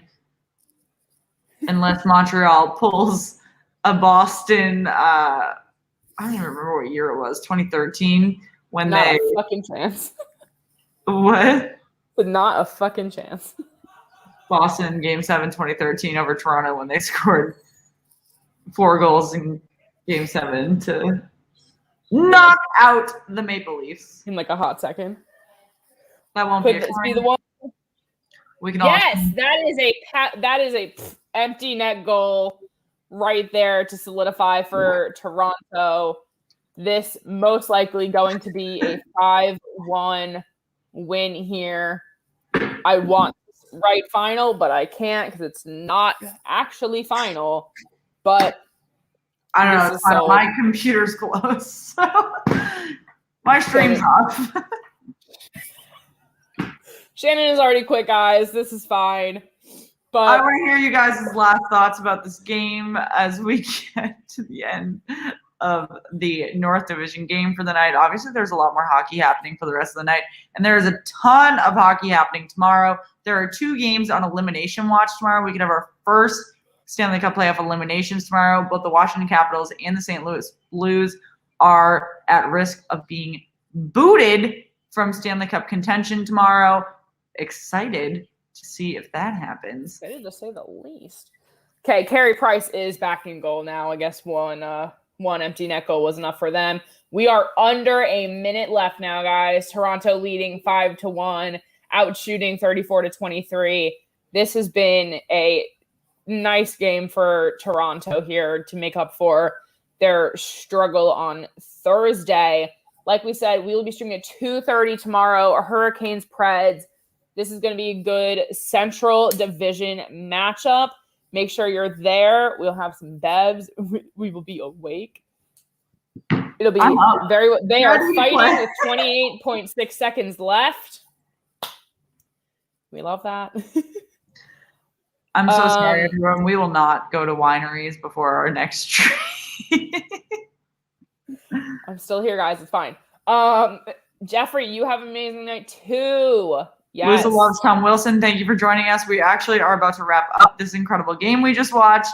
The Toronto Maple Leafs are about to beat the Montreal Canadiens and even the score in their series. So it'll be 1-1 in the series. They're about to win. They are currently fighting. 5-1. Oh, apparently the Celtics have blown it. That's fun.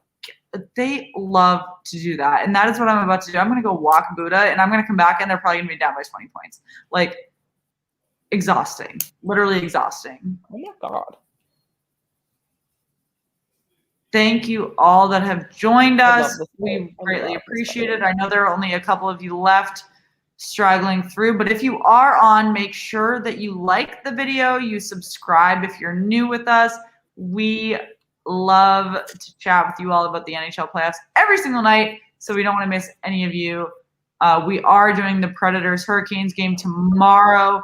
That will be the Predators' opportunity to put to even the series, and the Hurricanes' opportunity to put the Predators on elimination watch going into next week. Guys, if you want to hear something fun, Toronto is now on a power play with 19 seconds left. They are so close. Yes, so close. Why is this game still happening? Because they just weren't done yet, apparently. I hate this game. I'm never doing a North game again. I'm so sorry. Guys, you heard it here first. Shannon is so over it. We leave the North games to Hot Take Hockey. I'm never doing it again. I can't believe the Celtics are losing. Yes, Shannon in DC, it is the Metro. In New York, it is the subway. So she still calls it that. So in Boston, it's the T. In New York, it's the subway. In DC, it's the Metro. So yes, there are a myriad of different names for public train transportation. Jeffrey, we're just so bad at the North. I just don't care about them at all. Like, I'm sorry. Guys, we're so good at East. It's the underground here. Yeah. Oh my God, I love the London Tube. Isn't it the Tube? The Tube, right? The Tube. Well, the signs have like the circle and then it says underground. But then like people call it the Tube, I guess. Aaron, can you confirm? Por favor. Guys, why is this game not over yet? Why are the Celtics blowing this lead so badly? Because they're over it. They are just as over it as we are. It's literally an abomination. Like, I can't. Someone take the Celtics' ability to play in the NBA away. Okay, guys, we are back in it. Yeah, I can confirm. They're down to 15 seconds. Final 5-1. It is over. Toronto has killed this game. It is over. Guys, thank you so much for bearing with us tonight. This is literally over. If you have not already, follow us on Twitter at SweetheartsPod, Instagram /Sweethearts. Get in the conversation. Always know what we're up to. And we will see you tomorrow at 2:30 for some Central Division love. Good